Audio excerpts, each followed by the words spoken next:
ഇവിടെയുള്ളതെന്ന് എനിക്ക് നന്നായി അറിയാം. എങ്കിലും സുവിശേഷ മഹായോഗത്തിൻ്റെ ആ പേരിനെ അർത്ഥമാക്കുന്ന ആ സുവിശേഷത്തിൻ്റെ ചില കാര്യങ്ങൾ, വിശുദ്ധ ബൈബിളിനെ കുറിച്ചുള്ള ഒന്ന് രണ്ട് കാര്യങ്ങളെ ആമുഖമായി പറഞ്ഞ് ഓർപ്പിച്ച അനന്തരം തിരുവചനത്തിൻ്റെ പ്രകാശന ഭാഗങ്ങളിലേക്ക് സഞ്ചരിപ്പാൻ ദൈവാത്മാവിൽ ശരണപ്പെടുകയാണ്. Praise the lord. ദൈവം നമ്മെ സഹായിക്കട്ടെ. പ്രാർത്ഥനയോടെ കർത്താവിൻ്റെ സന്നിധിയിലായിരിക്കാം. വിശുദ്ധ ബൈബിൾ മനുഷ്യന്റെ ഇഷ്ടത്താൽ ഉളവായതല്ല, ദൈവശ്വാസീയമാണ്. 66 പുസ്തകങ്ങൾ, 1189 അധ്യായങ്ങൾ, 31,173 വാക്യങ്ങൾ, 40-ലധികം എഴുത്തുകാരന്മാർ, 1600-ലധികം വർഷങ്ങൾ കൊണ്ട് രചിച്ച ദൈവശ്വാസീയമായ പുസ്തകമാണ് വിശുദ്ധ ബൈബിൾ.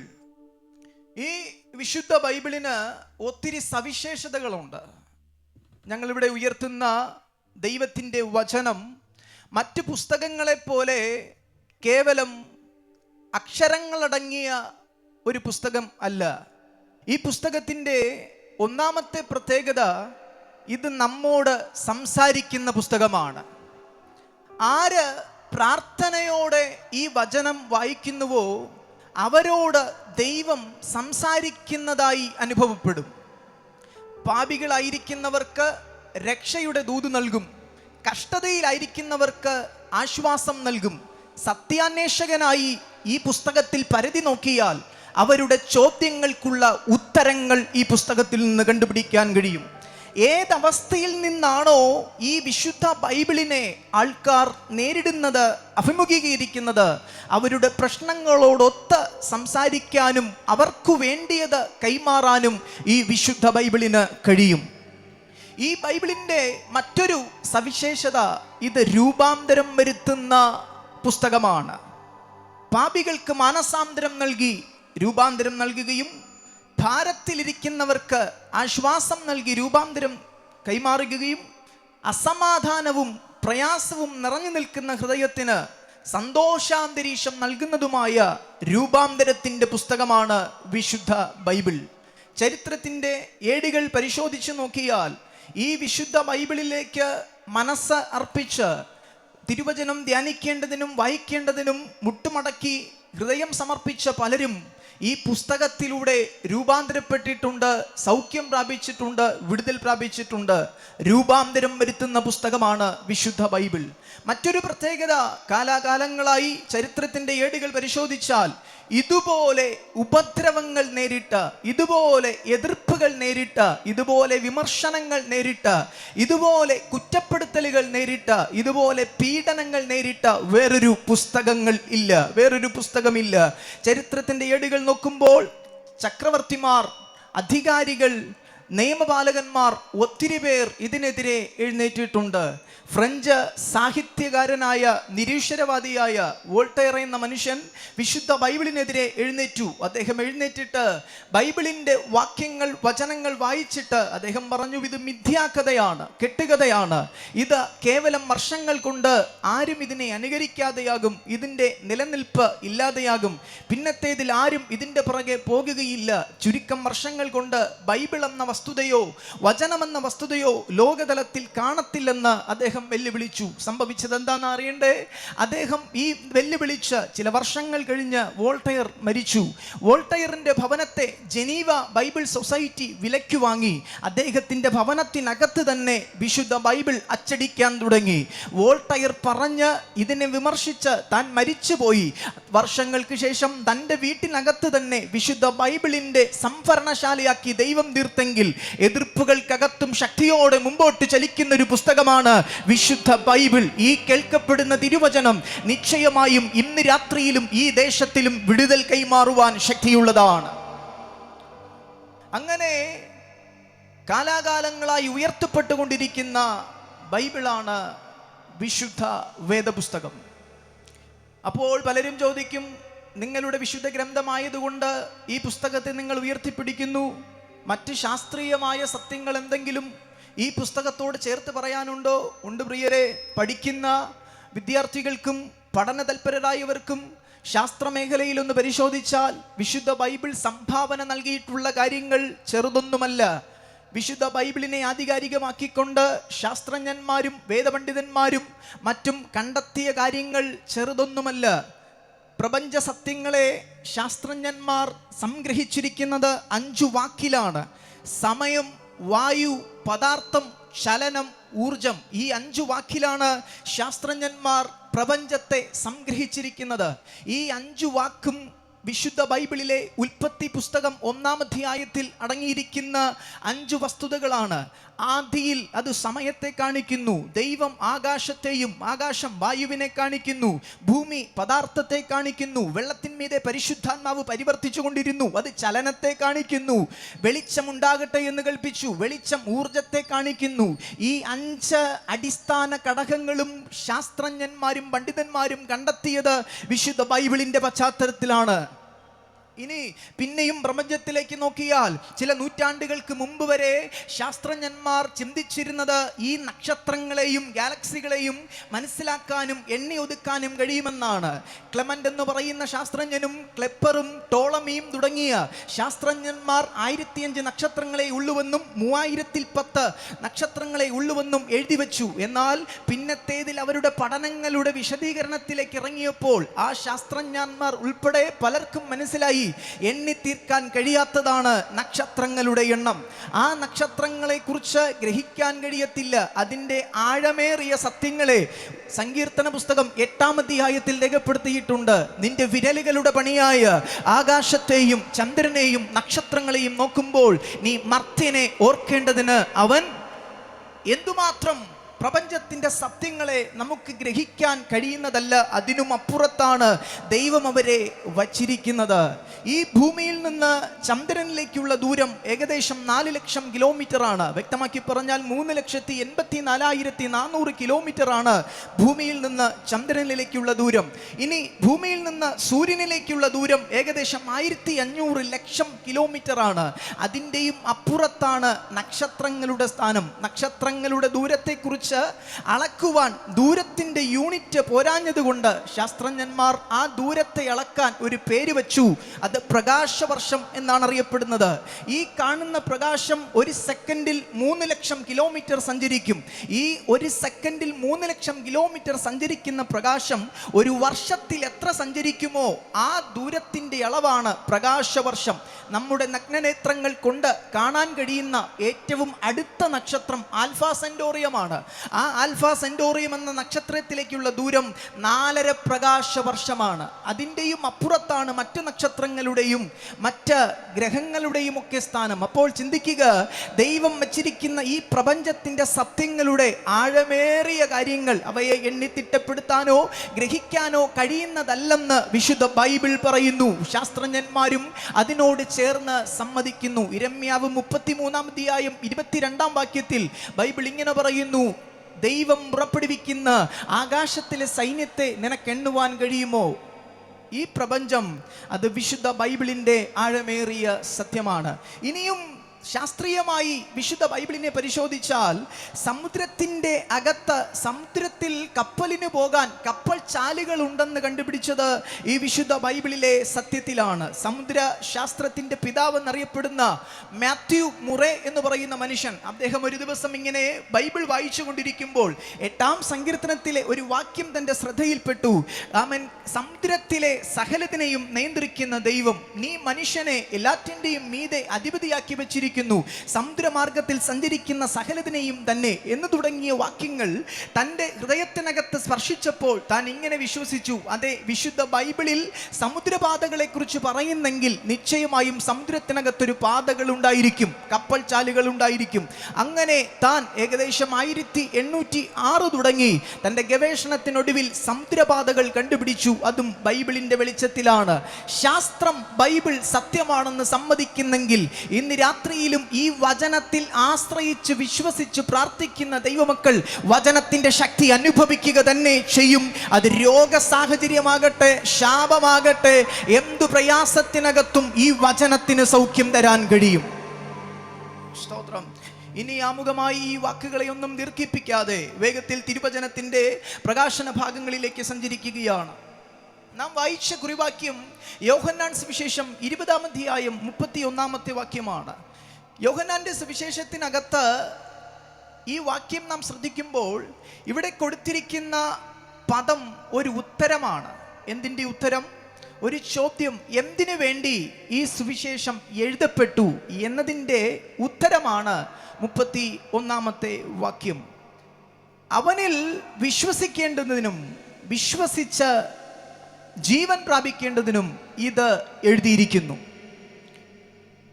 4 സുവിശേഷങ്ങളിൽ വെച്ച് യേശു കർത്താവ് ആരെന്ന് വ്യക്തമായി സംസാരിക്കുന്ന ഒരു സുവിശേഷമാണ് യോഹന്നാൻ സുവിശേഷം.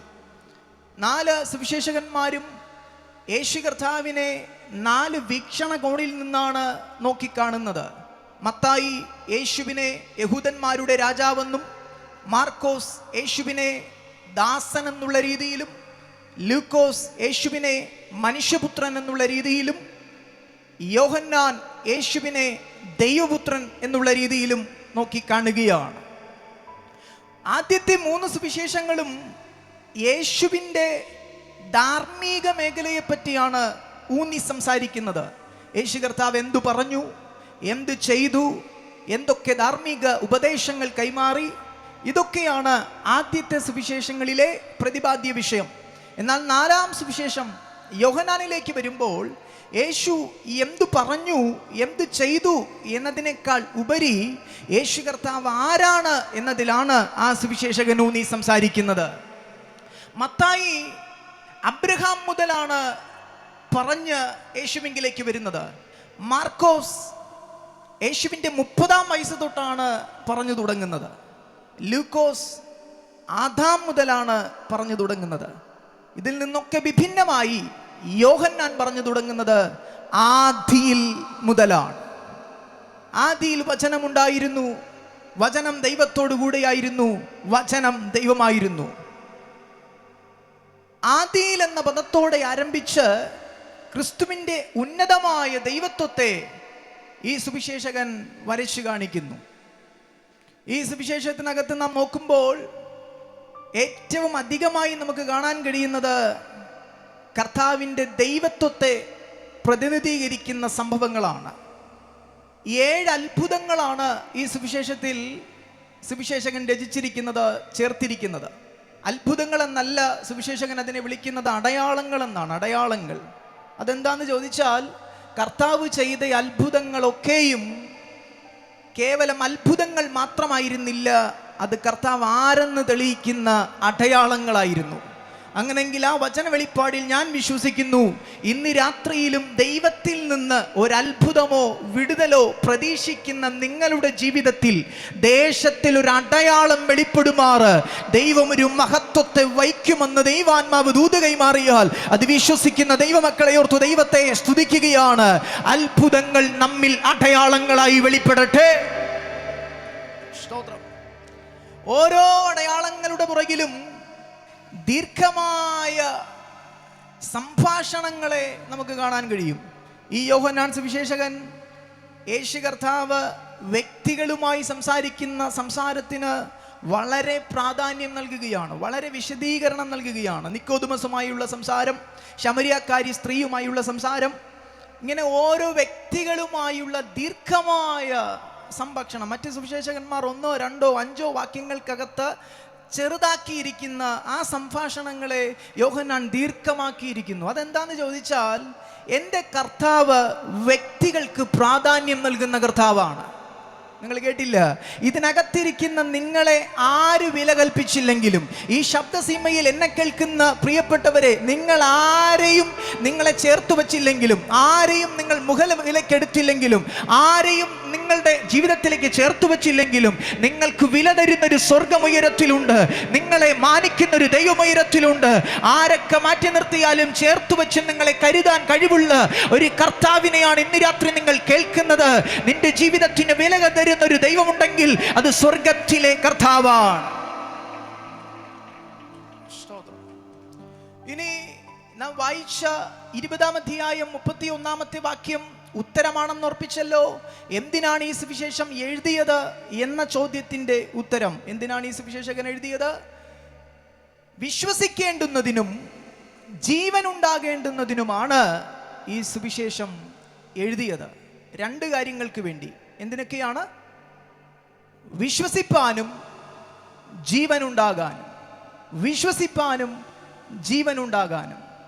അവിടെ കൊടുത്തിരിക്കുന്ന വിശ്വാസം എന്ന പദം അതിൻ്റെ ഗ്രീക്ക് ഭാഷയിൽ, മൂലഭാഷയിൽ തുടർമാനമായ വിശ്വാസം എന്നാണ് കൊടുത്തിരിക്കുന്നത്. അവിടെ മാത്രമല്ല, യോഹന്നാൻ തൻ്റെ സുവിശേഷത്തിനകത്ത് രചിച്ചിരിക്കുന്ന, ചേർത്തിരിക്കുന്ന വിശ്വാസം എന്ന പദത്തോട് കൊടുത്തിരിക്കുന്ന അർത്ഥം തുടർമാനമായ വിശ്വാസം എന്നാണ്. തുടർമാനമായി അവനിൽ വിശ്വസിച്ചു കൊണ്ടിരിക്കുന്നതിന്, അവനിൽ വിശ്വസിക്കുന്നെങ്കിൽ, ഒരിക്കൽ വിശ്വസിച്ച ആ പാസ്റ്റ് വിശ്വാസത്തെയല്ല വിശ്വസിച്ചു കൊണ്ടിരിക്കുന്നെങ്കിൽ, ആ വിശ്വാസത്തിന് 3 തലങ്ങളുണ്ട്. 3 തലങ്ങൾ. ഒന്നാമത്തെ തലം ക്രെഡീനസ് എന്ന പദമാണ് ചേർത്തിരിക്കുന്നത്. ആ പദത്തിൻ്റെ അർത്ഥം ഒരു കാര്യം സത്യമാണെന്ന് വിശ്വസിക്കുക. കേൾക്കുന്ന ഒരു കാര്യം സത്യമാണെന്ന് വിശ്വസിക്കുക, അതാണ് ക്രെഡീനസ്. 2, കോൺഫിഡൻസ്. വിശ്വസിക്കുന്ന കാര്യത്തെ ഉറപ്പിക്കുക. ഒരു കാര്യം സത്യമാണെന്ന് വിശ്വസിച്ചു, ആ കേട്ട കാര്യത്തെ പിന്നെയും ഉറപ്പിക്കുക.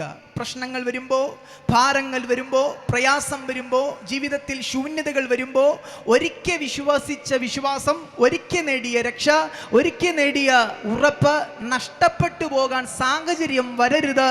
അന്ന് വിശ്വസിച്ച വിശ്വാസത്തിന് ഇന്നും കുറവ് വരാതെ അതിനെ നിലനിർത്തി കൊണ്ടുപോകുന്ന അവസ്ഥയുടെ പേരാണ് കോൺഫിഡൻസ് അഥവാ വിശ്വാസത്തിലുള്ള ഉറപ്പ്. ഇന്ന് രാത്രി ഈ തിരുവചനം ഇവിടെ വെളിപ്പെടുത്തുമ്പോൾ പ്രവചനാത്മാവിൽ ഇങ്ങനെ സംസാരിക്കാം: എന്നോ നേടിയ വിശ്വാസം, എന്നോ നേടിയ രക്ഷ, എന്നോ കിട്ടിയ സമാധാനം, ആ അർത്ഥത്തിൽ, ആ നിലയിൽ ഇന്നും അനുഭവിക്കാൻ കഴിയാതെ വിശ്വാസത്തിന് കുറവ് സംഭവിച്ച് സമാധാനാന്തരീക്ഷത്തിന് ഇളക്കം തട്ടി വല്ലാത്ത പരിവിധത്തിൽ ജീവിതം മുമ്പോട്ട് പോകുന്ന ആരോടോ ഇന്ന് രാത്രി സ്വർഗം സംസാരിക്കുന്നു: നിന്റെ ഹൃദയത്തിൽ ദൈവം തന്ന വിശ്വാസവും രക്ഷയും പഴയതിലുപരി പിന്നെയും കയറി വരട്ടെ. വിശ്വാസത്തിന് ഉറപ്പുണ്ടാകട്ടെ. വിശ്വാസത്തിന് ഉറപ്പുണ്ടാകണം. ആരെങ്കിലും എന്തെങ്കിലും പറയുന്നത് അനുസരിച്ച് നമ്മുടെ വിശ്വാസത്തിന് കുറവ് വരരുത്. നമ്മൾ വിശ്വസിക്കുന്ന കാര്യത്തിന് ഉറപ്പ് നമുക്കുണ്ടായിരിക്കണം. ഉറപ്പുണ്ടായിരിക്കണം. ആരുടെയെങ്കിലും വാക്ക് കേട്ട് വിശ്വാസത്തിന് കുറവ് വരരുത്. എടുത്ത തീരുമാനങ്ങൾക്ക് കുറവ് വരരുത്. ഒരു ഗ്രാമത്തിൽ ഒരു വർക്കി എന്ന് പറയുന്ന ഒരു അങ്കിൾ ഉണ്ടായിരുന്നു. ഒരു അനുഭവം. അദ്ദേഹം ഇങ്ങനെയാണ് പറഞ്ഞത്: തൻ്റെ ഗ്രാമത്തിനകത്ത് തനിക്കൊരു മത്സ്യ കട ഇടാൻ വേണ്ടി താൻ തീരുമാനിച്ചു. അങ്ങനെ മീൻ വ്യാപാരം തുടങ്ങാൻ വേണ്ടി അദ്ദേഹം ഒരു കടയൊക്കെ ഒരുക്കി, കുറേ മത്സ്യത്തെയൊക്കെ കൊണ്ടുവന്ന് സ്റ്റാള് ഇട്ടു. ആ വ്യാപാരം തുടങ്ങി. ഒരു ബോർഡ് അദ്ദേഹം വെച്ചു. ആ ബോർഡ് ഇങ്ങനെയാണ്: ഇന്നത്തെ വിൽപ്പനയ്ക്കുള്ള പുതിയ മത്സ്യം. ഇന്നത്തെ വിൽപ്പനയ്ക്കുള്ള പുതിയ മത്സ്യം. പിറ്റേ ദിവസം മീൻ മേടിക്കാൻ വേണ്ടി കുറേ പേരൊക്കെ വന്നു. വന്നതിൻ്റെ കൂട്ടത്തിൽ ഒരാൾ ഈ ബോർഡെ നോക്കി: ഇന്നത്തെ വിൽപ്പനയ്ക്കുള്ള പുതിയ മത്സ്യം. കണ്ട ഒരാൾ പറഞ്ഞു: എന്തിനാണ് ഇന്നത്തെ എന്നുള്ള കൊടുത്തേക്കുന്നേ? ഇന്നത്തെ എന്ന പദം വേണ്ട. എല്ലാവരും അന്നന്ന് ഓരോ ദിവസം വരുമ്പം ഇന്നത്തെയാന്ന് പ്രത്യേകം എഴുതേണ്ട കാര്യമില്ലല്ലോ, അതുകൊണ്ട് ഇന്നത്തെ പദം വേണ്ട. അദ്ദേഹം ആ ബോർഡിലെ ആ ഇന്നത്തെ എന്ന പദം മായ്ച്ചു കളഞ്ഞു. ഒരാളുടെ അഭിപ്രായമല്ലേ. അദ്ദേഹം മായ്ച്ചിട്ട് ബാക്കി എഴുതി വെച്ചു: വിൽപ്പനയ്ക്കുള്ള പുതിയ മത്സ്യം.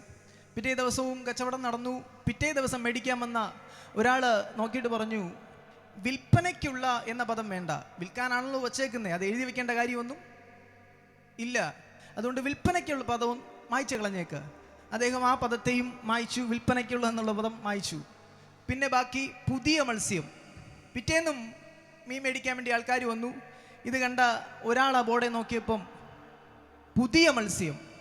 അദ്ദേഹം പറഞ്ഞു: എന്തിനാ പുതിയ മത്സ്യം എന്ന് വെച്ചേക്കുന്നേ? നിങ്ങളിവിടെ ചീഞ്ഞ മത്സ്യമോ അഴുകിയ മത്സ്യമോ ഒന്നും വയ്ക്കാറില്ലല്ലോ, വിൽക്കാറില്ലല്ലോ, പിന്നെ അതിനെ എഴുതി വെക്കേണ്ട കാര്യമൊന്നും ഇല്ല. ആ പുതിയ എന്ന പദം എടുത്ത് കളഞ്ഞേക്ക്. അദ്ദേഹം ആ പുതിയ എന്ന പദത്തെയും മായ്ച്ചു. ബാക്കി മത്സ്യം എന്ന പദം മാത്രമേ ഉള്ളൂ. പിന്നെയും മീൻ മേടിക്കാമെന്ന് ഒരാൾ നോക്കിയപ്പം മീൻ കുറെ ഇരിപ്പുണ്ട്, മത്സ്യമെന്ന് എഴുതി വെച്ചിട്ടുണ്ട്. അദ്ദേഹം പറഞ്ഞു, എന്തിനാ മത്സ്യം എന്ന് വെച്ചേക്കുന്നേ? ദൂരെ നിൽക്കുമ്പോൾ തന്നെ ഇതിന്റെ ഗന്ധം അടിച്ച് മത്സ്യമാണെന്ന്, ഇതിന്റെ ഏരിയ വരുമ്പോഴേ അറിയാം ഇത് മത്സ്യമാണ്, അതുകൊണ്ട് ഇത് എഴുതി വെക്കേണ്ട കാര്യമൊന്നും ഇല്ല. വാസ്തവം പറഞ്ഞാൽ അദ്ദേഹം വച്ചിരുന്ന ബോർഡിനെ അദ്ദേഹം എടുത്തു കളഞ്ഞു. പിന്നെ വരുന്നവരും പോകുന്നവരൊക്കെ അറിഞ്ഞറിഞ്ഞ് വേണം തൻ്റെ കച്ചവടം നടക്കാൻ. ഇന്ന് രാത്രിയിൽ പറഞ്ഞതിൻ്റെ താല്പര്യം, നമ്മൾ ചെയ്യുന്ന കാര്യത്തിൽ ഒരു ഉറപ്പ് വേണം. ആരുടെയെങ്കിലും വാക്ക് കേട്ടിട്ട് ഒന്നും ചെയ്യാൻ നിൽക്കരുത്. 10 പേരുണ്ടെങ്കിൽ കേൾക്കാൻ പോകുന്നത് 10 അഭിപ്രായമായിരിക്കും, 10 ചിന്തയായിരിക്കും. വിശ്വസിക്കുന്ന കാര്യത്തിൽ ഉറപ്പുണ്ടായിരിക്കണം. യേശുവിനെ പിൻപറ്റി ഇറങ്ങിയെങ്കിൽ, കർത്താവിനെ ആരാധിക്കാൻ ഇറങ്ങിയെങ്കിൽ, ക്രിസ്തീയ ജീവിതം നയിക്കാൻ ഇറങ്ങിയെങ്കിൽ, പ്രാർത്ഥനയിൽ വിശ്വാസമുണ്ടെങ്കിൽ പോകെ പോകെ പോകെ ആ വിശ്വാസത്തിന് കുറവ് വരരുത്, ക്ഷീണം വരരുത്. വിളിച്ച ദൈവം വിശ്വസ്തനാണെന്ന് ഓരോ ദിവസവും ഉറപ്പിച്ച് മുമ്പിലേക്ക് പോകുവാൻ ഇന്ന് രാത്രി പരിശുദ്ധാത്മാവ് നിങ്ങളെ ആഹ്വാനം ചെയ്യുകയാണ്. ഹൃദയത്തിൽ ക്ഷീണം വരാതെ, വിശ്വാസത്തിൽ മടുപ്പ് വരാതെ, വിളിച്ച നാൾ വരെയും അന്ത്യത്തോളം വിശ്വസ്തയോടെ നിൽക്കാൻ ദൈവം നമ്മെക്കുറിച്ച് ആഗ്രഹിക്കുകയാണ്. കോൺഫിഡൻസ് ഉള്ള വിശ്വാസം, വിശ്വസിക്കുന്ന, പ്രാർത്ഥിക്കുന്ന, ആരാധിക്കുന്ന ദൈവം ആരെന്നുള്ള ഉത്തമമായ ഉറപ്പുള്ള ദൈവമക്കളെ ഓർത്തു ദൈവത്തെ സ്തുതിക്കുകയാണ്. കോൺഫിഡൻസ്. ഇനി മൂന്നാമത്തെ തലമാണ്, വിശ്വാസത്തിന്റെ മൂന്നാമത്തെ തലം കണ്ടിന്യൂസ് ബിലീവ് എന്നാണ്, തുടർച്ചയായ വിശ്വാസം. ഈ മൂന്നാമത്തെ തലമാണ് നാം വായിച്ച വേദഭാഗത്ത് കൊടുത്തിരിക്കുന്ന പദം, കണ്ടിന്യൂ ബിലീവ്, കണ്ടിന്യൂസ് ബിലീവ്, തുടർച്ചയായി വിശ്വസിക്കുക. എന്നോ കിട്ടിയ വിശ്വാസമല്ല, ആ വിശ്വാസത്തിൻ്റെ ഒരു തുടർമാനം ഉണ്ടായിരിക്കണം.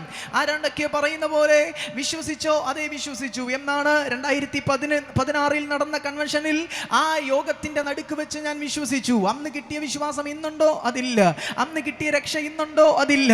അന്ന് കിട്ടിയ സമാധാനം ഇന്നുണ്ടോ? അതില്ല. അന്നേരം രക്ഷിക്കപ്പെട്ടു, അന്നേരം വിശ്വസിച്ചു, അന്നേരം സമാധാനം കിട്ടി, അന്നേരം സമാധാനം, സന്തോഷം ഉണ്ടായി. ഇന്ന് ആ നിലവാരമില്ലെങ്കിൽ ആ വിശ്വാസത്തിൽ ദൈവം പ്രസാദിക്കുന്നില്ല. ദൈവത്തിൽ വിശ്വസിക്കേണ്ടത് തുടർച്ചയായ വിശ്വാസമായിരിക്കണം. തുടർച്ചയായി വിശ്വസിക്കുക. ഇങ്ങനെ വിശ്വാസം ഉണ്ടാകേണ്ടുന്നതിനാണ് ഈ സുവിശേഷകൻ തൻ്റെ സുവിശേഷം രചിച്ചിരിക്കുന്നത്. വിശ്വസിച്ചാൽ മാത്രം പോരാ, വിശ്വാസത്തിലൂടെ ജീവൻ ഉണ്ടാകണം. ജീവൻ എന്ന പദം എന്താ അർത്ഥമാക്കുന്നത്? യോഹന്നാൻ സുവിശേഷം 10-ാം അധ്യായം വായിക്കുമ്പോൾ യേശു കർത്താവ് പറയുന്നൊരു പ്രസ്താവനയുണ്ട്. ഞാൻ വരുന്നത് ജീവൻ ഉണ്ടാകേണ്ടതിന്, സമൃദ്ധിയായിട്ടുണ്ടാകേണ്ടതിന് അത്രേ വന്നത്. അപ്പോൾ ദൈവം തരുന്ന, നമ്മുടെ കർത്താവ് തരുന്ന ജീവന് ഒരു പ്രത്യേകതയുണ്ട്. അത് സമൃദ്ധിയായ ജീവനാണ്. സമൃദ്ധിയായ ജീവൻ. ജീവനും സമൃദ്ധിയായ ജീവനും തമ്മിലുള്ള വ്യത്യാസം എന്താണ്? എങ്ങനെയും ജീവിക്കുന്നതും നന്നായി ജീവിക്കുന്നതും തമ്മിൽ വ്യത്യാസമുണ്ട്. തട്ടിയും മുട്ടിയും ജീവിക്കുന്നതും മേൽത്തരമായി ജീവിക്കുന്നതും വ്യത്യാസമുണ്ട്. ഭാരത്തിൽ ജീവിക്കുന്നതും സന്തോഷത്തിൽ ജീവിക്കുന്നതും വ്യത്യാസമുണ്ട്. എന്ന് വച്ചാൽ കർത്താവ് തരുന്ന ജീവൻ സമൃദ്ധിയായ ജീവനാണ്. തട്ടിയും മുട്ടിയുമുള്ള ജീവിതമല്ല, പരാജയത്തിൻ്റെ ജീവിതമല്ല, ശൂന്യതയുടെ ജീവിതമല്ല, രോഗത്തെ ചുമന്നുകൊണ്ടുള്ള ജീവിതമല്ല, ശത്രുവിന്റെ ശാപത്തെ ചുമന്ന് അവന്റെ വേസ്റ്റ് കുട്ടയായി നടക്കാനുള്ള ജീവിതമല്ല.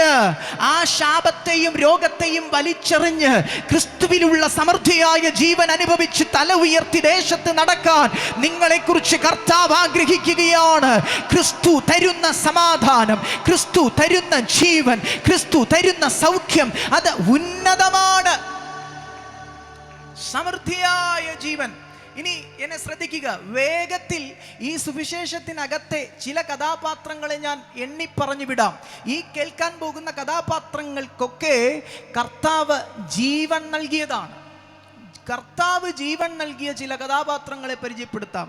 ഒന്ന്, യോഹന്നാൻ സുവിശേഷം 5-ാം അധ്യായത്തിലേക്ക് വരുമ്പോൾ 38 വർഷമായി നല്ല ജീവിതം അറ്റുപോയ ഒരു മനുഷ്യൻ കുളക്കരയിൽ കിടപ്പുണ്ട്. തനിക്ക് ജീവനുണ്ടോ എന്ന് ചോദിച്ചാൽ ഉണ്ട്.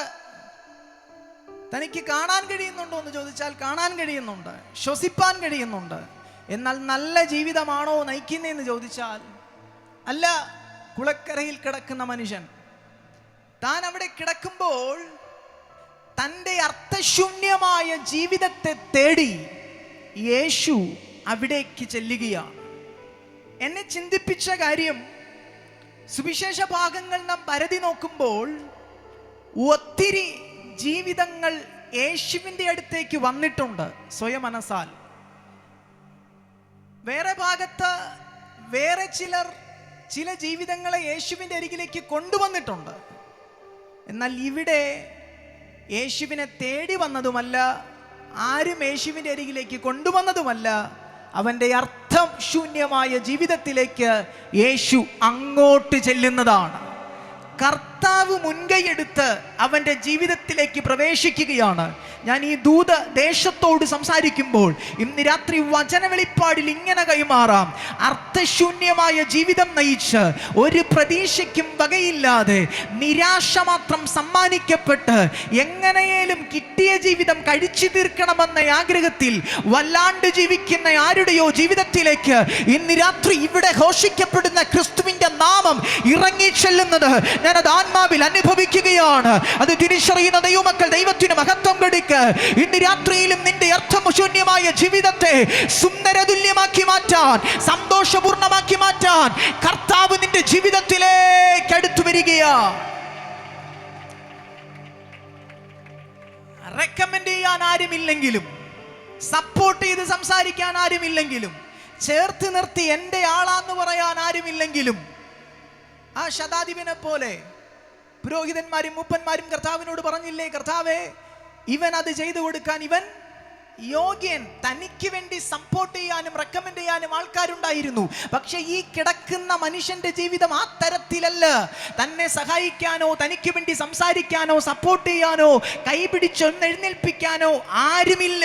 ആരുമില്ലാതെ കിടക്കുന്നവന്റെ അരികിലേക്ക് കർത്താവ് മുൻകൈയെടുത്ത് ചെന്നെങ്കിൽ നമ്മളെ തേടി വരാൻ കഴിവുള്ള ഒരേ ഒരു വ്യക്തിയേയുള്ളൂ. അത് ഞാൻ ഉയർത്തുന്ന യേശുവാണ്. അവന്റെ ജീവിതത്തിലേക്ക് യേശു ചെന്നു.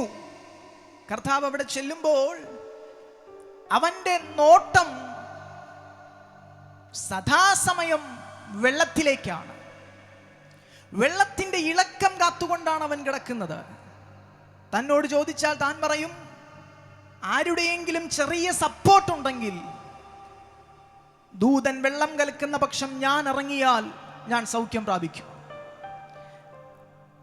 ആരെങ്കിലും തന്നെ സഹായിക്കേണ്ടുന്നതിനും എങ്ങനെയും വെള്ളത്തിൽ ചാടേണ്ടുന്നതിനും താൻ ആർത്തിയോടെ ആ കുളക്കരയിൽ കിടക്കുകയാണ്.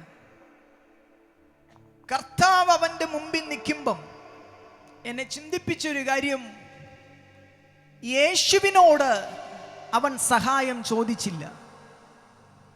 അവിടെ അങ്ങനെ ഒരു പദം വായിക്കുന്നുണ്ടോ, കർത്താവ് എന്നെ സഹായിക്കണമേ എന്ന്? എന്നെ കുളത്തിലേക്ക് ഇറക്കാൻ എൻ്റെ കയ്യെ ഒന്ന് പിടിക്കണമെന്ന്, എന്നെ ഒന്ന് ഹെൽപ്പ് ചെയ്യണമെന്ന് അവൻ ചോദിച്ചായിരുന്നോ? ഇല്ല. കർത്താവിനോട് സഹായം ചോദിക്കുന്നില്ല. എന്താ സഹായം ചോദിക്കാത്തതിൻ്റെ കാരണം? ഒന്ന് രണ്ട് കാരണങ്ങൾ ഉണ്ടായേക്കാം. ഒന്ന്, ഇന്നലകളിൽ അനേകരോട് അവൻ സഹായം ചോദിച്ചവനായിരിക്കാം. ചോദിച്ച് സഹായം അഭ്യർത്ഥിച്ച് തളർന്ന മനുഷ്യനാണ് ഈ കിടക്കുന്ന മനുഷ്യൻ. തൻ്റെ ചോദ്യങ്ങൾ നിരവധിയായപ്പം തന്നെ ആരും ശ്രദ്ധിക്കാതെയായി. ചോദ്യങ്ങൾ പലതായപ്പം, സഹായ അഭ്യർത്ഥനകൾ പലതായപ്പം ആരും ശ്രദ്ധിക്കാതിരുന്നത് കൊണ്ട് പിന്നെ താൻ ആരോടും ഒന്നും സംസാരിക്കാതെയായി, ആരോടുമൊന്നും മിണ്ടാതെയായി. നിങ്ങൾ സമൂഹത്തിൽ ശ്രദ്ധിച്ചിട്ടുണ്ടോ? ചില ആൾക്കാരെയൊക്കെ മുമ്പ് കാണുന്ന എല്ലാവരോടും ഭയങ്കര ആയിരിക്കും, വാതോരാതെ സംസാരിക്കും, കാര്യങ്ങളൊന്നും ഇല്ലെങ്കിലും കാര്യങ്ങൾ കണ്ടെത്തി സംസാരിക്കും. എന്നാൽ പിന്നെ നമ്മൾ ആ ജീവിതങ്ങളെ നോക്കുമ്പം സംസാരം കുറയുന്നതും മിണ്ടാട്ടം കുറയുന്നതും കണ്ടാൽ മിണ്ടാതെ പോകുന്നതും ഒക്കെ കണ്ടിട്ടുണ്ടോ? അങ്ങനെ ഉണ്ടാകാനുള്ള കാരണം ഒരു പക്ഷേ പകയോ വിദ്വേഷമോ ഒന്നും ആയിരിക്കത്തില്ല. അത്രമാത്രം മുറിവേറ്റൊരു ഹൃദയവുമായി ആയിരിക്കും ആ ജീവിതത്തെ തള്ളി നീക്കുന്നത്. ആരോടും ഒന്നും പറയാൻ കഴിയാതെ, ആരോടും ഒന്നും പറയാൻ കഴിയാതെ, തലകുനിച്ച് ഹൃദയം നീറി വ്യസനിക്കപ്പെട്ട് എങ്ങനെയും ഒന്ന് അവസാനിച്ച് കിട്ടിയാൽ മതിയെന്നുള്ള രീതിയിൽ ജീവിതം എങ്ങനെയും തള്ളി നീക്കാൻ ആ വ്യക്തി പാടുപെടുമ്പോൾ, ഇന്ന് രാത്രി എന്നെ കേൾക്കുന്ന വ്യക്തിയെ, നിന്റെ ജീവിതത്തിന്റെ അവസ്ഥകളെ ഉള്ളതുപോലെ അറിഞ്ഞ് നിന്റെ അരികിലേക്ക് ഇറങ്ങി വന്ന്, നീ സഹായം ആവശ്യപ്പെടാതെ തന്നെ നിന്റെ അരികിലേക്ക് സഹായഹസ്തം നീട്ടുന്ന ഒരു കർത്താവിനെ ഞാൻ പരിചയപ്പെടുത്താം. ഉലക ചരിത്രത്തിൽ നിനക്ക് സമാധാനം തരാൻ, സന്തോഷം തരാൻ, ഹൃദയത്തിലെ ഭാരത്തെ മാറ്റാൻ, ശൂന്യതയെ മാറ്റാൻ, ഒറ്റപ്പെടലിനെ മാറ്റാൻ ഒരേ ഒരു ദൈവമേയുള്ളൂ. അത് ഞാൻ പ്രസംഗിക്കുന്ന യേശുവാണ്. ഹൃദയത്തിലെ ശൂന്യത മാറ്റാൻ യേശുവിന് കഴിയും. ആരും നിന്നെ കേൾക്കാനില്ലെങ്കിലും, ആരും നിന്നെ മനസ്സിലാക്കാനില്ലെങ്കിലും, ആരും നിന്നെ ചേർത്ത് നിർത്താനില്ലെങ്കിലും, ഒരു മാത്രം നിന്നോടുകൂടി ഇരുന്ന് രണ്ടു വർത്തമാനം പറയാൻ ആരും താല്പര്യപ്പെടുന്നില്ലെങ്കിലും, ഇന്ന് രാത്രി ഈ ശബ്ദസീമയ്ക്കകത്ത് എവിടെയെങ്കിലും ഇരുന്ന്, എൻ്റെ പൊന്നു കർത്താവേ, എന്നോട് സംസാരിക്കാൻ അങ്ങുണ്ടെന്ന് ഞാനിതാ കേൾക്കുന്നു, എൻ്റെ അരികിലേക്ക് ഇറങ്ങി വരണമേ എന്ന് പ്രാർത്ഥിച്ചാൽ, നിന്റെ ചാരത്തിറങ്ങി വരുന്നൊരു ദൈവ സാന്നിധ്യം ഇപ്പോൾ നിനക്ക് അനുഭവിക്കാൻ കഴിയും. നിന്റെ ശരീരത്തിൽ ആകമാനം ഒരു അസാധാരണ അഭിഷേകം ഇറങ്ങി വരുന്ന പോലെ തലത്തിൽ പരിശുദ്ധാത്മാവിന്റെ വ്യാപാരം ഉണ്ടാകുകയാണ്. അത് അനുഭവിക്കുന്ന ദൈവമക്കൾ ഈ ടെന്റിനകത്തുണ്ടെങ്കിൽ, അത് അനുഭവിക്കുന്ന ദൈവഭക്തന്മാരുണ്ടെങ്കിൽ, ദൈവത്തെ സ്തുതിച്ചു തുടങ്ങ്. ദേശത്തിന്റെ ഇങ്ങോളം അങ്ങോളം പരിശുദ്ധാത്മാവിന്റെ അസാധാരണമായ സാന്നിധ്യം ഇപ്പോൾ ചലിക്കപ്പെട്ടുകൊണ്ടിരിക്കുകയാണ്. ആദിയിൽ വെള്ളത്തിന്മേൽ പരിവർത്തിച്ച പരിശുദ്ധാത്മാവ് ഇന്ന് രാത്രി ഹൃദയങ്ങൾക്കകത്ത് ചലിക്കുന്നു, കുടുംബങ്ങൾക്കകത്ത് ചലിക്കുന്നു. ഏതൊക്കെയോ ശൂന്യതകളെ, അർത്ഥശൂന്യമായ ജീവിതങ്ങളെ ദൈവത്തിന്റെ ആത്മാവ് തൊടുകയാണ്.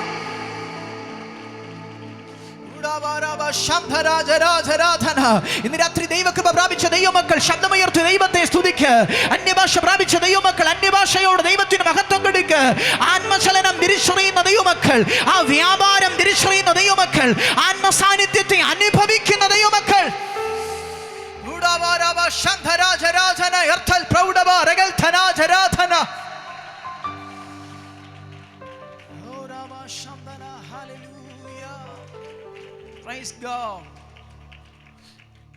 അപ്പോൾ യേശുവിനോട്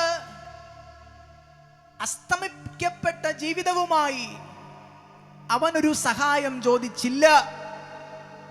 ചോദിക്കാത്തതിന്റെ ഒന്നാമത്തെ റീസൺ, അവൻ ചോദിച്ച് തളർന്ന മനുഷ്യനായിരിക്കും. രണ്ടാമതൊരു കാരണം കൂടെ നമുക്ക് പരിഗണിക്കാം. ആ കാരണം താനൊരു പുരുഷൻ ആണെന്നുള്ളതാണ്.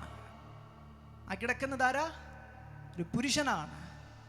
മനുഷ്യന്റെ സൈക്കോളജി പറയുന്നത്, ഒരു പുരുഷൻ പെട്ടെന്നൊന്നും ആരോടും സഹായം ചോദിക്കത്തില്ല. പെട്ടെന്നൊന്നും പുരുഷൻ കരയത്തും വല്ലാണ്ട് നോക്കുവാണല്ലോ. സൈക്കോളജി അങ്ങനെ പറയുന്നത്, പെട്ടെന്നൊന്നും പുരുഷൻ കരയത്തില്ല, പെട്ടെന്നൊന്നും സഹായം ചോദിക്കത്തില്ല. അഭിമാന ശതം ഏൽക്കുമെന്ന് പുരുഷന്റെ മനസ്സ് എപ്പോഴും അവനോട് പറയും. സാധാരണ സഹായം ചോദിക്കുന്നതും പെട്ടെന്ന് കരയുന്നതും പെട്ടെന്ന് വിഷമിക്കുന്നതും ഒക്കെ സഹോദരിമാരാണ്, സ്ത്രീജനങ്ങളാണ്. അപ്പൊ ഈ കിടക്കുന്ന മനുഷ്യൻ തൻ്റെ ഹൃദയത്തെ ഒരു ചിന്ത ഭരിക്കുന്നുണ്ട്, അയ്യോ സഹായം ചോദിച്ചാൽ നാണക്കേട് ആണ്. എന്തു വിചാരിക്കും? എന്തു വിചാരിക്കും? തനിക്ക് തന്നെ ലജ്ജ തോന്നുമാറ് തൻ്റെ ജീവിതം അത്രയ്ക്കും അതമ്പതിക്കപ്പെട്ട അവസ്ഥയിലാണ്. സ്വയമായി ഒന്ന് കാല് ചലിപ്പിക്കാനോ കൈ ചലിപ്പിക്കാനോ എഴുന്നേൽക്കാനോ വേച്ചു വിറച്ചെങ്കിലും നിൽക്കാനോ തനിക്ക് കഴിയുന്നില്ല. തൻ്റെ ജീവിതത്തെ നോക്കി തനിക്ക് തന്നെ അപമാനം തോന്നുന്ന, തനിക്ക് തന്നെ സങ്കടം തോന്നുന്ന അവസ്ഥ. തൻ്റെ ഈ അവസ്ഥ മറ്റുള്ളവരോട് എങ്ങനെ പറയുന്നതെന്നൊരു ചിന്ത തന്നെ ഭരിക്കുന്നുണ്ട്. ഇന്ന് രാത്രിയിൽ ഇങ്ങനെയുള്ള വിചാര മനോഭാവങ്ങളാൽ ആരെങ്കിലും എന്നെ കേൾക്കുന്നെങ്കിൽ, എൻ്റെ വിഷയം ഞാൻ അവിടെ പറഞ്ഞാൽ അവർ എന്ത് വിചാരിക്കും? എൻ്റെ അവസ്ഥ ഇങ്ങനെയാണെന്നറിഞ്ഞാൽ, ഞാൻ പോകുന്നത് ഈ തീച്ചൂളയ്ക്കകത്തുകൂടെയാണെന്നറിഞ്ഞാൽ അവർ എന്ത് വിചാരിക്കും? ഇന്ന് രാത്രി എന്നെ കേൾക്കുന്ന വ്യക്തി ജീവിതമേ, മനുഷ്യൻ നിന്നെ കുറിച്ച് എന്ത് വിചാരിക്കുന്നോ വിചാരിക്കാതിരിക്കുന്നോ അത് നീ ചിന്തിക്കണ്ട. നിന്റെ അവസ്ഥ നീ പറയാതെ തന്നെ ഉള്ളതുപോലെ അറിയുന്ന ഒരു കർത്താവാണ് നിന്റെ മുമ്പിൽ നിൽക്കുന്നത്. നീ ആവശ്യപ്പെട്ടാലും ഇല്ലെങ്കിലും, നീ അവസ്ഥ പറഞ്ഞാലും ഇല്ലെങ്കിലും, നീ സാഹചര്യം പറഞ്ഞാലും ഇല്ലെങ്കിലും, എൻ്റെ കർത്താവേ എൻ്റെ അവസ്ഥ ഇതാണെന്ന് നീ ദൈവസന്നിധിയിൽ കണ്ണുനീരോട് അപേക്ഷിച്ചാലും ഇല്ലെങ്കിലും, നിന്റെ ഉള്ള അവസ്ഥയെ അതുപോലെ അറിയുന്ന ഒരു കർത്താവ് നിന്റെ മുമ്പിൽ ഉണ്ട്. ആ കർത്താവ് നിന്റെ മുമ്പിൽ ഉണ്ട്. കർത്താവിന് നിങ്ങളുടെ ബയോഡാറ്റ ആവശ്യമില്ല, വിവരണങ്ങൾ ആവശ്യമില്ല. സഹായം ചോദിക്കാൻ മടിച്ച് നിൽക്കുന്നവനോട് അങ്ങോട്ട് ചെന്ന് കർത്താവ് ചോദിക്കുകയാണ്, നിനക്ക് സുഖമാകാൻ മനസ്സുണ്ടോ? സൗഖ്യമാകാൻ മനസ്സുണ്ടോ? എന്തോരം ചോദ്യമാണ് എൻ്റെ പൊന്നു കർത്താവേ. മനസ്സില്ലാഞ്ഞിട്ടാണോ 38 ആണ്ടായിട്ട് ഈ കുളക്കരയിൽ കിടക്കുന്നത്? താല്പര്യമില്ലാഞ്ഞിട്ടാണോ ഈ കുളക്കരയിൽ അസ്തമിക്കപ്പെട്ട ജീവിതവുമായി കിടക്കുന്നത്? തന്റെ മറുപടി ശ്രദ്ധിച്ചേ. സൗഖ്യമാകാൻ മനസ്സുണ്ടോ, സുഖമാകാൻ മനസ്സുണ്ടോ എന്ന് ചോദിക്കുമ്പം അവന്റെ മറുപടി യെസ് ഓർ നോ അല്ല. പിന്നെ എന്നെ സഹായിക്കാൻ എനിക്കാരും ഇല്ല. ഇത് പറയുമ്പോൾ ഞാൻ ആ കാഴ്ചയെ ഒന്ന് സങ്കല്പിക്കുകയാണ്. നിനക്ക് സുഖമാകാൻ മനസ്സുണ്ടോ എന്ന് ചോദിക്കുമ്പം ആ മനുഷ്യൻ ചുറ്റും ഒന്ന് നോക്കിക്കാണും. ചുറ്റും വേറെ രോഗികളുണ്ട്, ആ രോഗികളോട് കൂടെ അവരുടെ കൂട്ടിരിപ്പുകാരുണ്ട്, അവരുടെ പ്രിയപ്പെട്ടവരുണ്ട്. ഇവൻ ചുറ്റും നോക്കിയിട്ട് തൻ്റെ ചുറ്റും നോക്കിയിട്ട് പറഞ്ഞു, കർത്താവേ എനിക്ക് ആരും ഇല്ല. വാസ്തവത്തിൽ ഈ കിടക്കുന്ന മനുഷ്യൻ ആരും ഇല്ലാത്തവനാണോ? ആയിരിക്കത്തില്ല. വർഷങ്ങൾക്ക് മുമ്പ് ഇവൻ്റെ പ്രിയപ്പെട്ടവരായിരിക്കും ഇവനെ ഇവിടെ കൊണ്ട് ഇട്ടേച്ച് പോയത്. അവരൊരു വർഷം നോക്കി, 2 വർഷം നോക്കി, 5 വർഷം നോക്കി. വർഷങ്ങൾ പലത് കഴിഞ്ഞപ്പം കൊണ്ടിട്ടവർക്ക് തന്നെ മനസ്സിലായി ഇത് സുഖപ്പെടുന്ന കേസൊന്നും, ഇത് വിടുതൽ പ്രാപിക്കുന്ന കേസൊന്നും അല്ല. വർഷങ്ങളുടെ പഴക്കം അങ്ങോട്ട് കഴിഞ്ഞപ്പം പ്രിയപ്പെട്ടവർക്ക് തന്നെ തന്നോട് മടുപ്പ് തോന്നി, വിരസത തോന്നി. തനിക്ക് വേണ്ടി നിന്നവർ പോലും പിന്നെ നിൽക്കാതെയായി, തന്നെ സപ്പോർട്ട് ചെയ്തവർ പിന്നെ സപ്പോർട്ട് ചെയ്യാതെയായി. അവൻ ചുറ്റും നോക്കിയിട്ട് പറയുക, എനിക്ക് ആരും ഇല്ല. ഇന്ന് രാത്രിയിൽ നിങ്ങളെ കൊണ്ട് മടുത്തെന്ന് പറഞ്ഞിട്ട് ചിലർ വിട്ടിട്ട് പോയിട്ടുണ്ടെങ്കിൽ നീ ഇങ്ങനെയേ പോകത്തുള്ളൂ. ഇനി ജീവിതം ക്രമീകരിക്കപ്പെടത്തില്ല. ജീവിതത്തെ നോക്കി വിരസത തോന്നി, മടുപ്പ് തോന്നി, ആരെങ്കിലും ഉപേക്ഷിച്ച് ആ ഒറ്റപ്പെടലിനകത്ത് ആരെങ്കിലും എന്നെ കേൾക്കുന്നെങ്കിൽ വിട്ടിട്ടു പോയവരെ കുറിച്ച് ആകുലപ്പെടണ്ട. ആ പോയവരിലും അധികം ശക്തിയുള്ള, ആ പോയവരെക്കാൾ വലിയ ഒരുവൻ നിന്റെ അരികിലേക്ക് ഇറങ്ങി വന്നിട്ടുണ്ട്. നിന്നോടവൻ ചോദിക്കുന്നത് ആരെങ്കിലും നിന്റെ കൂടെ ഉണ്ടോ എന്നല്ല, സഹായിക്കാൻ ആരെങ്കിലും ഉണ്ടോ എന്നല്ല, കൈപിടിച്ചു പോക്കാൻ ആരെങ്കിലും ഉണ്ടോ എന്നല്ല, ദൂതനിറങ്ങുമ്പോൾ തള്ളിയിടാൻ ആരെങ്കിലും ഉണ്ടോ എന്നല്ല. നിന്നോട് ചോദിക്കുന്നത് നിനക്ക് സൗഖ്യമാകാൻ മനസ്സുണ്ടോ? ഇന്ന് രാത്രി എന്നെ കേൾക്കുന്ന ദൈവമക്കൾ ശബ്ദമുയർത്തി പറ, എന്നെ സഹായിക്കാൻ ആരുമില്ലെങ്കിലും, എന്നെ കേൾക്കാൻ ആരുമില്ലെങ്കിലും, എന്നെ അറിയാൻ ആരുമില്ലെങ്കിലും എനിക്ക് എൻ്റെ കർത്താവിനാൽ സുഖം പ്രാപിക്കാൻ മനസ്സുണ്ട്. എൻ്റെ യേശുവിനാൽ ജീവൻ പ്രാപിക്കാൻ മനസ്സുണ്ട്.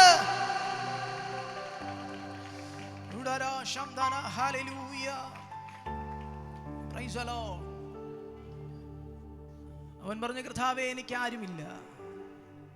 കർത്താവ് അവനെ എഴുന്നേൽപ്പിച്ചു. വാക്കുകൾക്ക് വിശദീകരണം കൊടുക്കുന്നില്ല. ആ മനുഷ്യൻ എഴുന്നേറ്റു. തൻ്റെ പഴയ ജീവിതത്തിൽ നിന്ന് ഒരു പുതുജീവനിലേക്ക് അവൻ ചാടി എഴുന്നേറ്റു. കർത്താവ് അവിടെ ചെയ്ത ആ അടയാളം അക്ഷരാർത്ഥത്തിൽ ഒരു ജീവൻ നൽകുകൽ ആയിരുന്നു. ഒരു ജീവൻ നൽകൽ. 21-ാം വാക്യം അതിനെ സാക്ഷീകരിക്കുന്നുണ്ട്. 5-ാം അധ്യായം 21-ാം വാക്യം. ഈ വിഷയവുമായി ബന്ധപ്പെട്ട് കർത്താവ് ചില ചോദ്യങ്ങളെ നേരിടേണ്ടി വന്നു. ചില പുരോഹിതന്മാരും സദൂക്യന്മാരും ഒക്കെ, പരീശന്മാരൊക്കെ കർത്താവിനോട് വന്ന് ചോദിച്ചു, ഇത് ശബത്തിലാണ് ചെയ്തത്, അതുകൊണ്ട് ഇതിങ്ങനെ ചെയ്യാൻ പാടുണ്ടോ? ചില ചോദ്യങ്ങൾ കർത്താവ് നേരിടേണ്ടി വന്നു.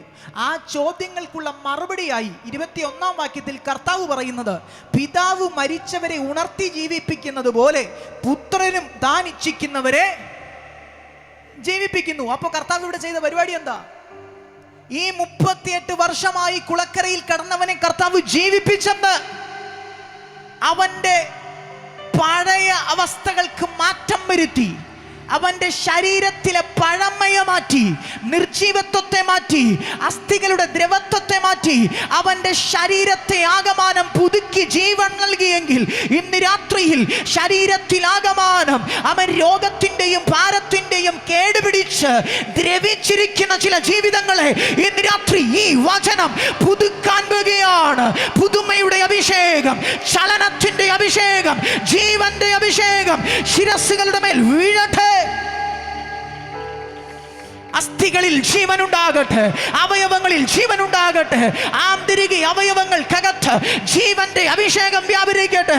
ഇനി എഴുന്നേൽക്കത്തില്ലെന്നും നടക്കത്തില്ലെന്നും പഴയപടി ജീവിതകാര്യങ്ങൾ ക്രമീകരിക്കപ്പെടത്തില്ലെന്നും വൈദ്യശാസ്ത്രവും ലോകവും നിങ്ങളോട് പറഞ്ഞെങ്കിൽ അതിനോട് വ്യക്തമാക്കി പറ, എന്നെ ജീവിപ്പിക്കുന്ന ഒരുവനുണ്ട്, എന്നെ സൗഖ്യമാക്കുന്ന ഒരുവനുണ്ട്, എന്റെ അസ്ഥികളെ, എന്റെ അവയവങ്ങളെ ജീവിപ്പിക്കുന്ന ഒരു ദൈവമുണ്ട്.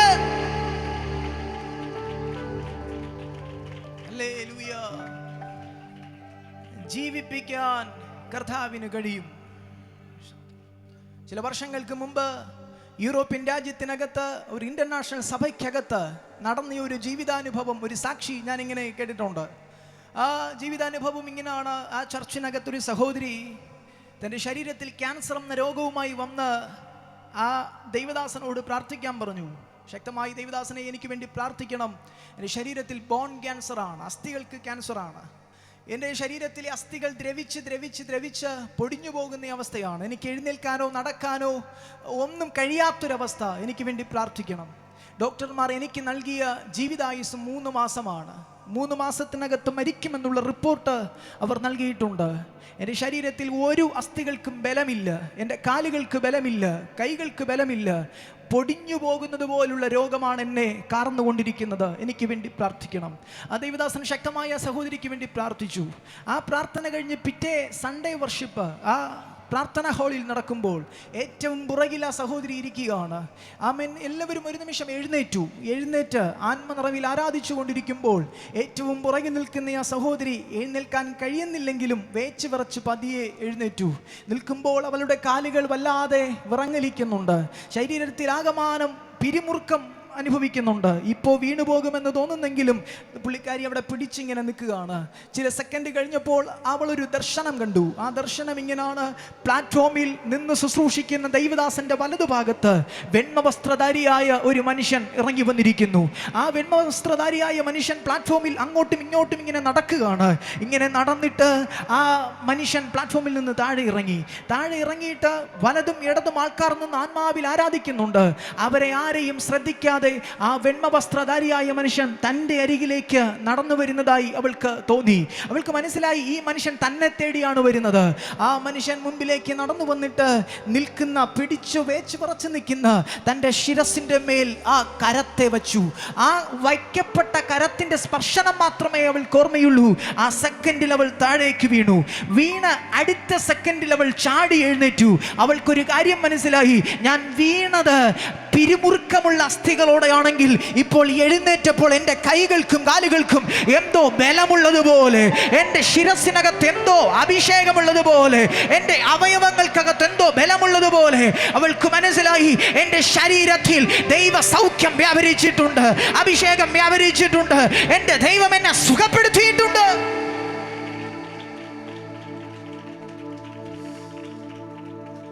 ഇന്ന് രാത്രിയിലും കർത്താവ് സൗഖ്യദായകനാണ്.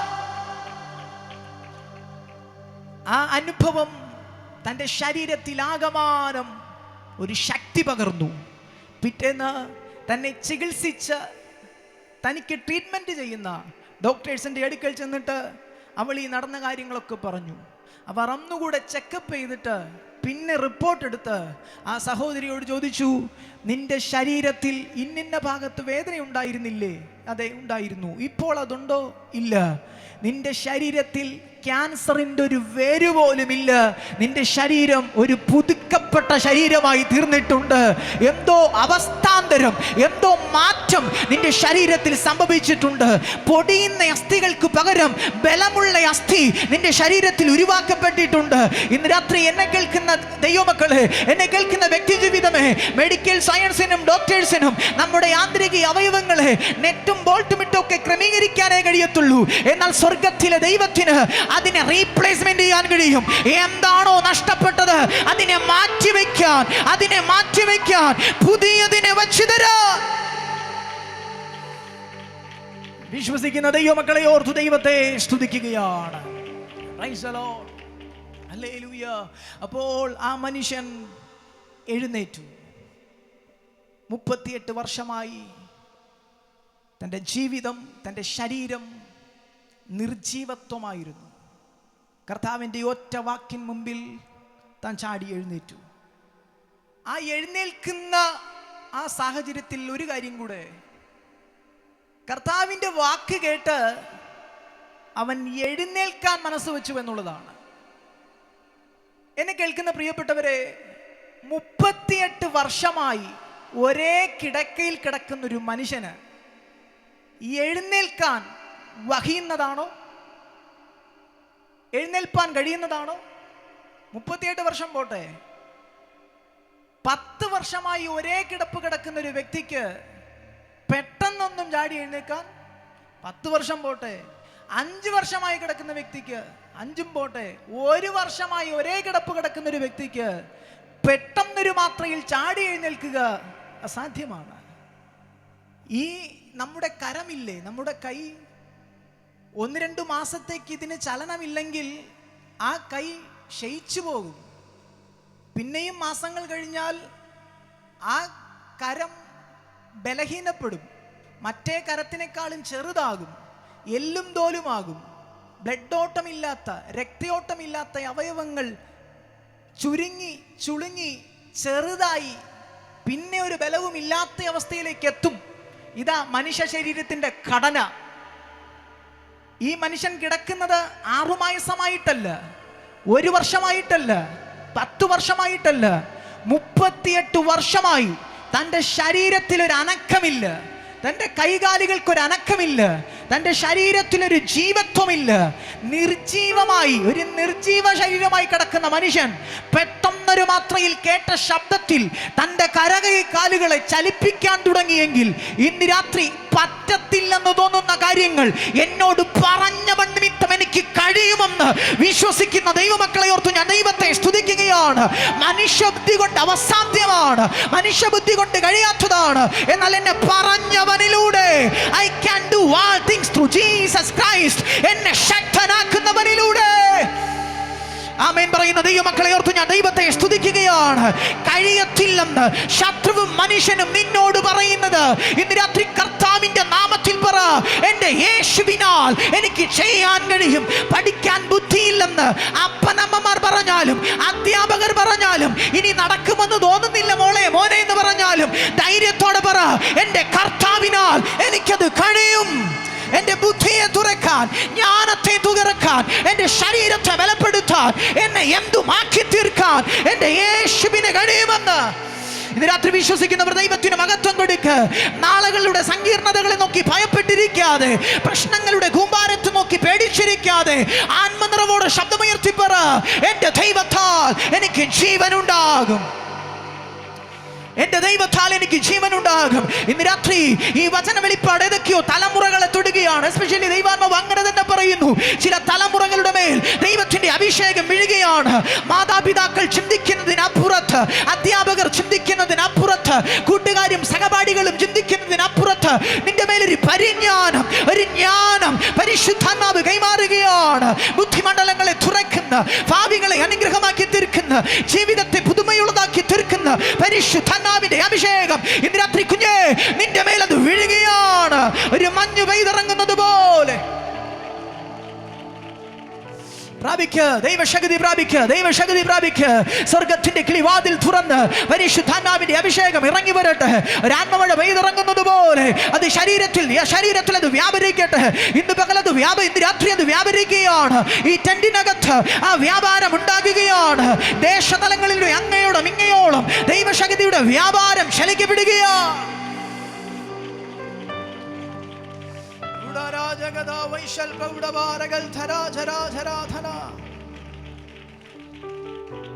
യേശുവിന്റെ നാമത്തിൽ ഹല്ലേലൂയ. എഴുന്നേൽക്കുക എന്ന് തന്നോട് പറഞ്ഞ ആ വാക്ക് കേട്ട് ആ മനുഷ്യൻ എഴുന്നേറ്റു. ആ വാക്കിൽ താൻ അനുസരിക്കാൻ തയ്യാറായപ്പോൾ നിർജീവമായ കാലുകളിൽ ജീവൻ വ്യാപരിച്ചു. നിർജീവമായ ശരീരത്തിൽ ജീവൻ വ്യാപരിച്ചു. അപ്പോൾ എന്നെ കേൾക്കുന്ന ദൈവമക്കളെ, പ്രിയപ്പെട്ടവരെ, വിശ്വസിച്ചിട്ട് ജീവൻ പ്രാപിക്കണമെങ്കിൽ നാം അനുസരിക്കുന്നവർ കൂടിയായിത്തീരണം. ആരെ അനുസരിക്കണം? നമ്മുടെ കർത്താവിനെ അനുസരിക്കണം. നമ്മോട് കേൾപ്പിക്കുന്ന തിരുവചനത്തെ അനുസരിക്കണം. മനുഷ്യന്റെ വാക്കുകളെ അല്ല കേൾക്കേണ്ടത്, തിരുവചനവും ദൈവവും നമ്മോട് പറയുന്ന വാക്കുകളെ അനുസരിക്കണം. അസാധ്യങ്ങളെ ഉയർത്തിപ്പിടിക്കരുത്. എനിക്ക് എഴുന്നേൽക്കാൻ കഴിയത്തില്ല കർത്താവേ എന്ന് പറയരുത്. നെഗറ്റീവുകളെ ഫോക്കസ് ചെയ്യരുത്. കർത്താവ് പറയുന്ന വാക്കിന് വില കൽപ്പിക്കണം. ആ വാക്കിലൂടെ തൻ്റെ ശരീരത്തിൽ ജീവനുണ്ടായി. രണ്ടാമത്തെ പദം അവൻ്റെ കാതുകളിൽ എത്തിയത് എടുക്കുക എന്നുള്ളതാണ്. എഴുന്നേറ്റ് എടുക്കുക. എന്തെടുക്കുക? 38 വർഷമായി താൻ കിടന്ന കിടക്കയെ എടുക്കുക. ഞാൻ ആ ദൂതിനെ ഇങ്ങനെ വിശദീകരിക്കാം.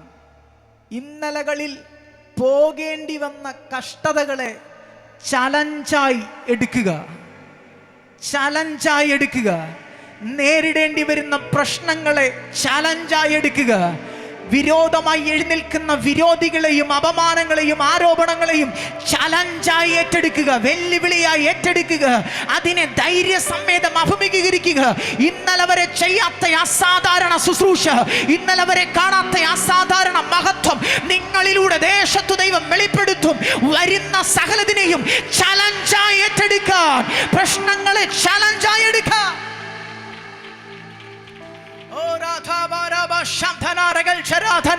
ഇന്ന് രാത്രി ഇത് പറയുമ്പോൾ തന്നെ പരിശുദ്ധാത്മാവ് ആ അഭിഷേകം ശിരസ്സുകളുടെ മീതെ പകരുകയാണ്.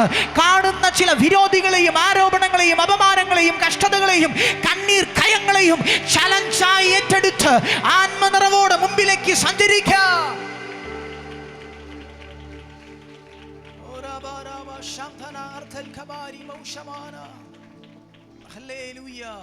ചലഞ്ചായി ഏറ്റെടുക്കുക. പ്രതിസന്ധികളെ ചലഞ്ചായി എടുക്കുക.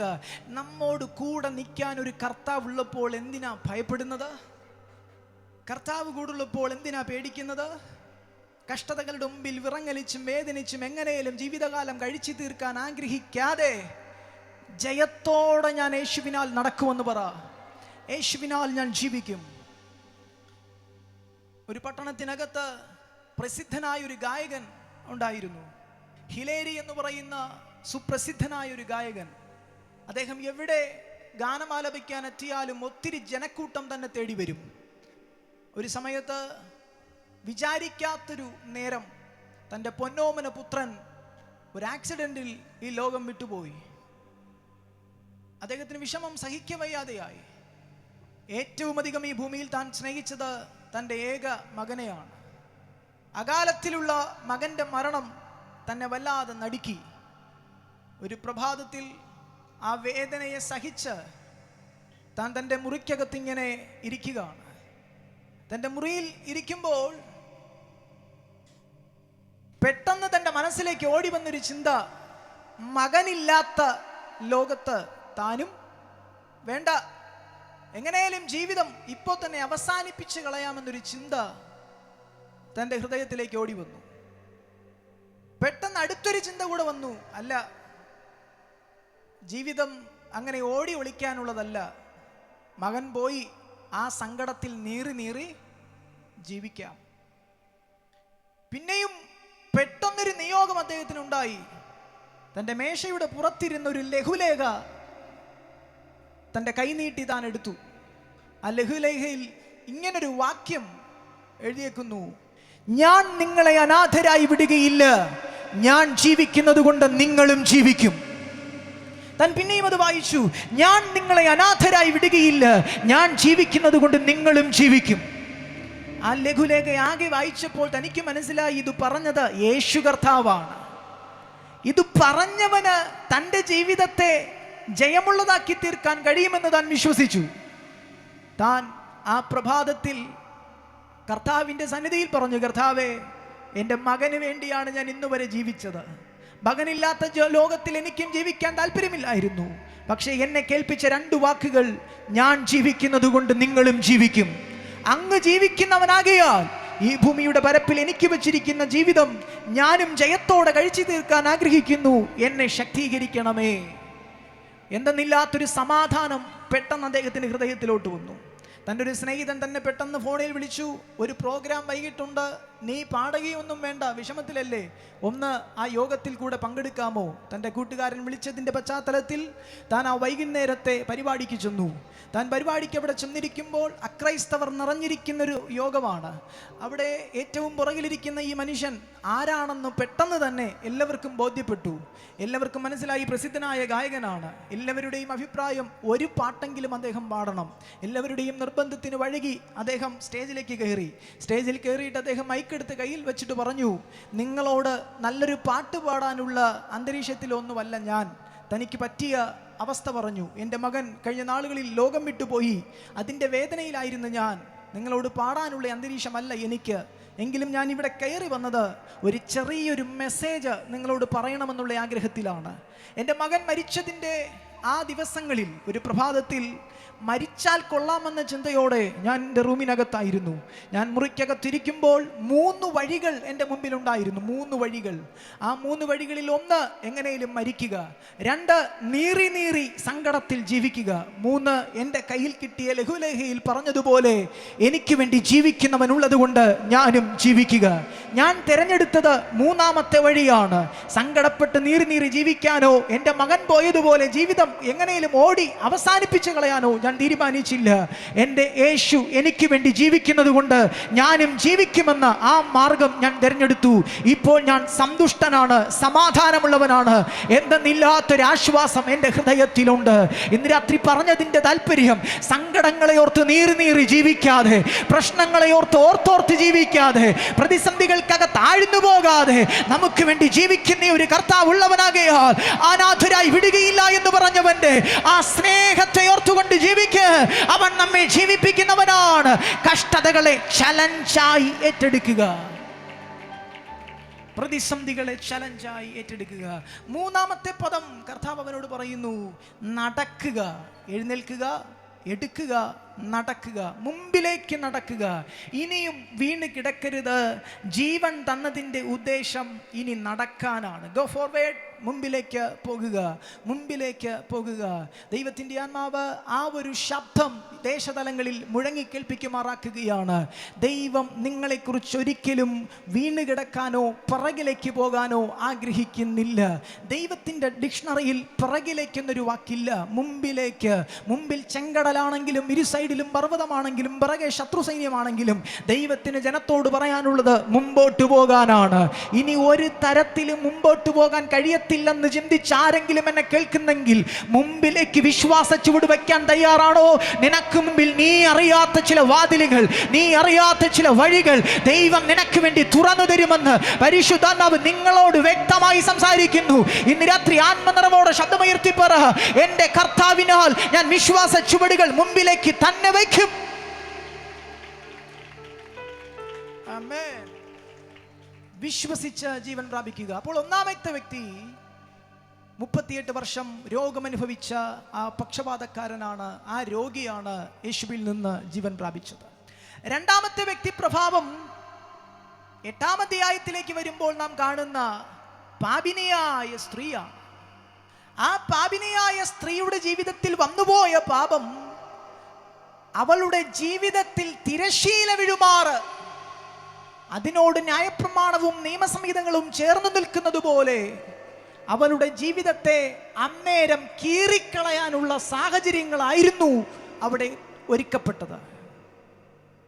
വലിയൊരു പുരുഷാരം ഈ സ്ത്രീയെയും കൊണ്ട് യേശുവിൻ്റെ മുമ്പിലേക്ക് വന്നു. അന്നേരം കർത്താവ് നിലത്തെഴുതിക്കൊണ്ടിരിക്കുകയായിരുന്നു എന്നാണ് വചനത്തിൽ. യേശുവിനോട് അവർ ചോദിച്ചു, ഈ പാപിനിയായ സ്ത്രീയെ കല്ലെറിഞ്ഞു കൊല്ലണമെന്ന് ന്യായപ്രമാണവും മോശയിക പുസ്തകങ്ങളും പറയുന്നു, നീ എന്തു പറയുന്നു? കർത്താവിൻ്റെ മറുപടി നിങ്ങൾ ശ്രദ്ധിച്ചോ? കല്ലെറിയാനും പറഞ്ഞില്ല, കല്ലെറിയരുതെന്നും പറഞ്ഞില്ല. പിന്നെ നിങ്ങളിൽ പാപമില്ലാത്തവൻ ഒന്നാമത് കല്ലെറിയട്ടെ. കർത്താവിൻ്റെ വാക്കുകൾ ഒരു ഷാർപ്പ് ഷൂട്ടർ പോലെ നിന്ന ഹൃദയങ്ങൾക്കകത്തേക്ക് തുളച്ചു കയറി. വാക്കിൽ കുരുക്കാൻ വന്നവർ യേശുവിൻ്റെ മറുപടിയിൽ കുരുങ്ങി. കൂർത്ത കല്ലുകളുമായി വന്നവർ കല്ലുകൾ താഴെയിട്ട് ആ സ്ത്രീയെ ഒറ്റയ്ക്കാക്കി കടന്നുപോയി. അന്നേരം ജീവിതം അവസാനിക്കപ്പെടാമായിരുന്നവളാണ് ഈ പാപിനിയായ സ്ത്രീ, കൊല്ലപ്പെടാമായിരുന്നവളാണ്. അപ്പോൾ തന്നെ ജീവിതം അവസാനിക്കുമാറ സാഹചര്യമുണ്ടായിരുന്നവളാണ്. എന്നാൽ യേശുവിൻ്റെ വാക്ക് അവൾക്കൊരു പുതുജീവിതം നൽകി. ഇനി മേലാൽ പാപം ചെയ്യരുത്, ഇനി മേലാൽ പാപം ചെയ്യരുത്. ഇന്ന് രാത്രി ഞാൻ ഈ ശബ്ദം ഈ ദേശത്തോട് അറിയിക്കുമ്പോൾ പാപത്തിൻ്റെയും ലഹരിയുടെയും മദ്യത്തിൻ്റെയും മയക്കുമരുന്നിൻ്റെയും മറ്റു പദാർത്ഥങ്ങളുടെയും പിടിയിൽപ്പെട്ട് ജീവിതം ഒരു തിരശീല കീറുന്നതുപോലെ കീറി അവസാനിച്ചു എന്ന് തോന്നുന്ന ആരോടൊക്കെയോ ദൈവത്തിൻ്റെ ആത്മാവ് വ്യക്തമായി സംസാരിക്കുന്നു. നിന്റെ ജീവിതത്തിൽ പുതിയൊരു അധ്യായം തുറക്കാൻ യേശു നിന്റെ അരികിലേക്ക് വരികയാണ്. പാപത്തിൻ്റെയും ലഹരിയുടെയും പിടിയിൽ നിന്ന് നിന്നെ മോചിപ്പിച്ച് ക്രിസ്തുവിൻ്റെ സ്നേഹത്തിൽ നിർത്തി ഒരു പുതിയ ജീവിതം തുടങ്ങാൻ, പുതിയ ആരംഭം കുറിക്കാൻ കർത്താവ് നിന്നെ സഹായിക്കുന്നവനാണ്. യേശു നിന്നെ സഹായിക്കുന്നവനാണ്. പുറത്തു വരാൻ വഹിയാതെ ഏതൊക്കെയോ ചട്ടക്കൂടുകൾക്കകത്തുന്നതുപോലെ ഏതൊക്കെയോ ലഹരിയുടെ അടിമപ്പെട്ട് ജീവിതം തള്ളി നീക്കുന്ന പ്രിയപ്പെട്ടവനെ, ഇന്ന് രാത്രി യേശു നിന്നോട് പറയുന്നു, നീ അകപ്പെട്ട് കിടക്കുന്ന കുരുക്കുകൾക്കകത്തുനിന്ന് നിന്നെ മോചിപ്പിക്കാൻ യേശുവിന് കഴിയും.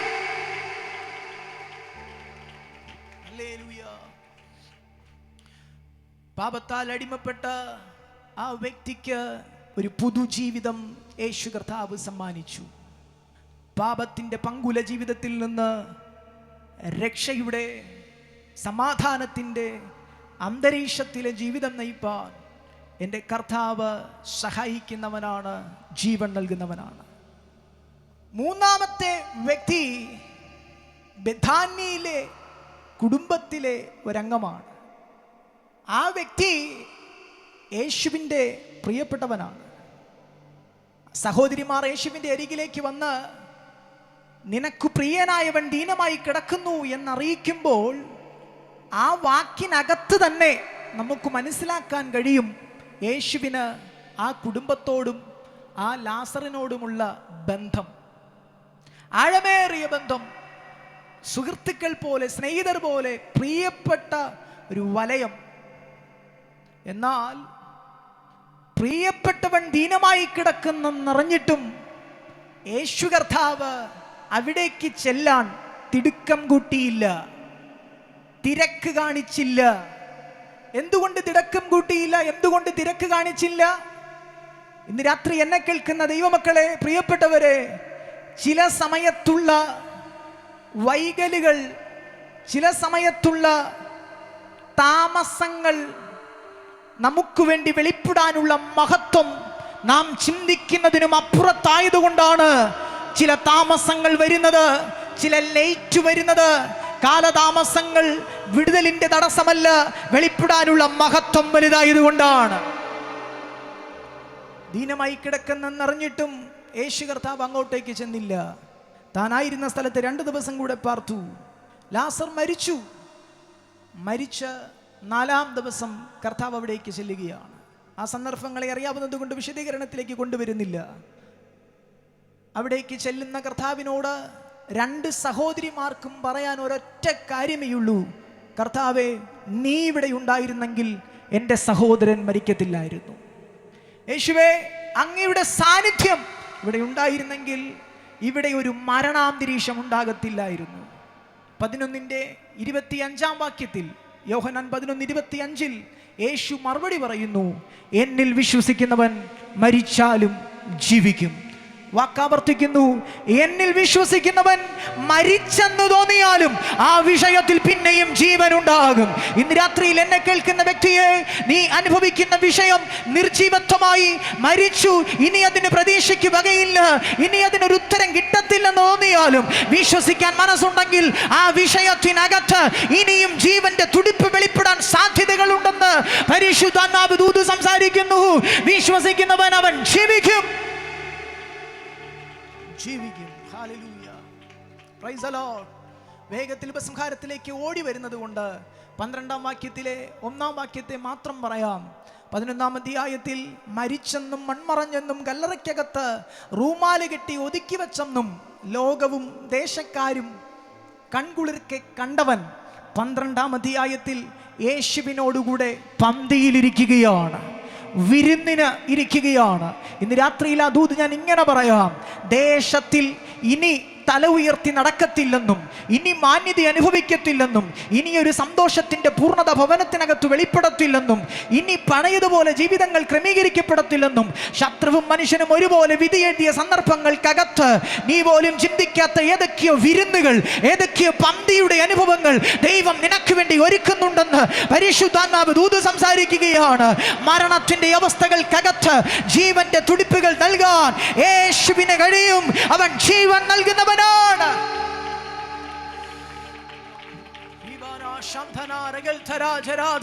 ഇന്ന് രാത്രി ആ ജീവന്റെ ശക്തി വ്യാപരിക്കട്ടെ. ഭവനങ്ങൾക്കകത്ത് ജീവന്റെ ശക്തി വ്യാപരിക്കട്ടെ. ഹൃദയങ്ങൾക്കകത്ത് ജീവന്റെ തുടിപ്പുണ്ടാകട്ടെ. എന്നിൽ വിശ്വസിക്കുന്നവൻ മരിച്ചാലും ജീവിക്കും.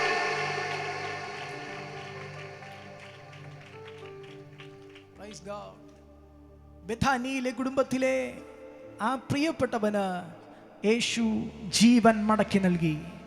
അവനെ എഴുന്നേൽപ്പിച്ചു.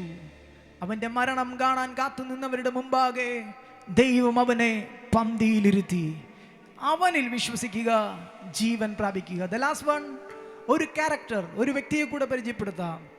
തൻ്റെ പാപത്തിൻ്റെ പരിണിത ഫലം നിമിത്തം, പ്രവൃത്തിയുടെ പരിണിത ഫലം നിമിത്തം സെല്ലിനകത്ത് കിടക്കുന്ന, ജയിലിനകത്ത് കിടക്കുന്ന ഒരു മനുഷ്യനുണ്ട്. തൻ്റെ പ്രവൃത്തിയുടെ അടിസ്ഥാനം നോക്കിക്കഴിഞ്ഞാൽ താൻ മരണത്തെ പ്രതീക്ഷിച്ചാണ് കിടക്കുന്നത്. അവൻ്റെ പേര് ബറബാസ് എന്നാണ്. കുറ്റവാളി. കുറ്റവാളി എന്ന് പറഞ്ഞാൽ പോരാ, കൊടും കുറ്റവാളി. ദേശത്തിൽ വിദ്വേഷമുണ്ടാക്കിയവൻ, വർഗീയ ലഹളയുണ്ടാക്കിയവൻ, മോഷ്ടാവ്, പാപിയായ മനുഷ്യൻ. തൻ്റെ മേൽ ചാർത്തപ്പെട്ട പാപത്തിൻ്റെ പ്രതിഫലം മരണമാണെന്ന് തനിക്കറിയാം. നീണ്ട ദിവസങ്ങളായി അവൻ സെല്ലിനകത്ത്, ജയിലിനകത്ത് കിടക്കുകയാണ്. ആ ഇരുളറയ്ക്കകത്ത് കിടക്കുന്ന ആ മനുഷ്യൻ ഇപ്പോഴും ചെറിയ ശ്വാസത്തിൽ, ചെറിയ തുടിപ്പിൽ താൻ കിടക്കുന്നത് തന്നെ കൊല്ലാനുള്ള ആ ദിവസം സംജാതമാകും എന്നറിഞ്ഞുകൊണ്ടാണ്. തൻ്റെ മരണത്തെ പ്രതീക്ഷിച്ചുകൊണ്ടാണ്. തൻ്റെ കൺമുമ്പിൽ ഇപ്പോൾ ഒരു വെളിച്ചത്തെ കാണാൻ കഴിയുന്നില്ല. തൻ്റെ കാതുകൾക്കകത്ത് ശബ്ദം കേൾക്കാൻ കഴിയുന്നില്ല. ആകെ ഒരു ശൂന്യത. ഇതാ പെട്ടെന്നൊരു ദിവസം എന്തോ കാൽപരിമാറ്റം താൻ കേട്ടു. ആ കാൽപരിമാറ്റം കേട്ടപ്പോൾ തനിക്ക് മനസ്സിലായി, ഇതാ ദിവസം എത്തി, എൻ്റെ മരണത്തിൻ്റെ ദിവസം, എന്നെ കൊല്ലാനുള്ള ദിവസം എത്തി.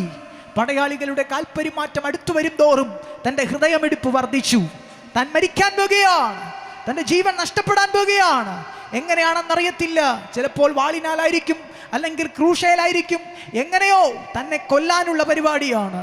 കാൽപരിമാറ്റം അടുക്കും തോറും തൻ്റെ ശ്വാസം തനിക്ക് അടക്കി പിടിക്കാൻ കഴിഞ്ഞില്ല. വലിയ ഹൃദയഭാരത്തോടും പ്രയാസത്തോടും മരണത്തെ മുഖാമുഖമായി കണ്ട് അവൻ ആ ഇരുളറയ്ക്കകത്ത് കിടക്കുക. തൻ്റെ മുമ്പിൽ സെല്ല് തുറക്കപ്പെട്ടു. വെളിച്ചം അവൻ്റെ കണ്ണിലേക്ക് എത്തി.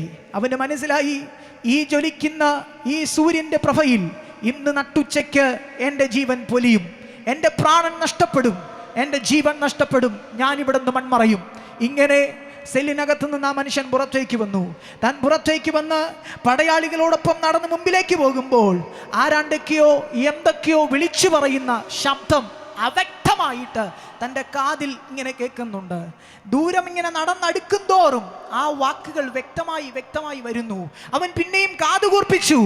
ആ കാതുകൂർപ്പിച്ചപ്പോൾ എങ്ങു നിന്നോ ആരോ വിളിച്ചു പറയുന്നൊരു ശബ്ദം തൻ്റെ കർണപുടത്തിനകത്തേക്ക് ഇറങ്ങിച്ചെന്നു. ആ ശബ്ദം ഇങ്ങനാണ്: യേശുവിനെ ക്രൂശിക്ക, ബറബ്ബാസിനെ വിട്ടുതരിക. യേശുവിനെ ക്രൂശിക്ക, ബറബ്ബാസിനെ വിട്ടുതരിക. തൻ്റെ കർണപുടങ്ങളെ തനിക്ക് വിശ്വസിക്കാൻ കഴിഞ്ഞില്ല. തൻ്റെ ശരീരത്തെ താനൊന്ന് നുള്ളി നോക്കി, തൻ്റെ കൂടെയുള്ള പടയാളികളെ ഒന്ന് തൊട്ടു നോക്കി. തനിക്ക് മനസ്സിലായി, സ്വപ്നമല്ല, ദർശനമല്ല, എന്തോ വെളിപ്പാട് കാണുകയല്ല, താൻ കേൾക്കുന്നത് വാസ്തവമാണ്.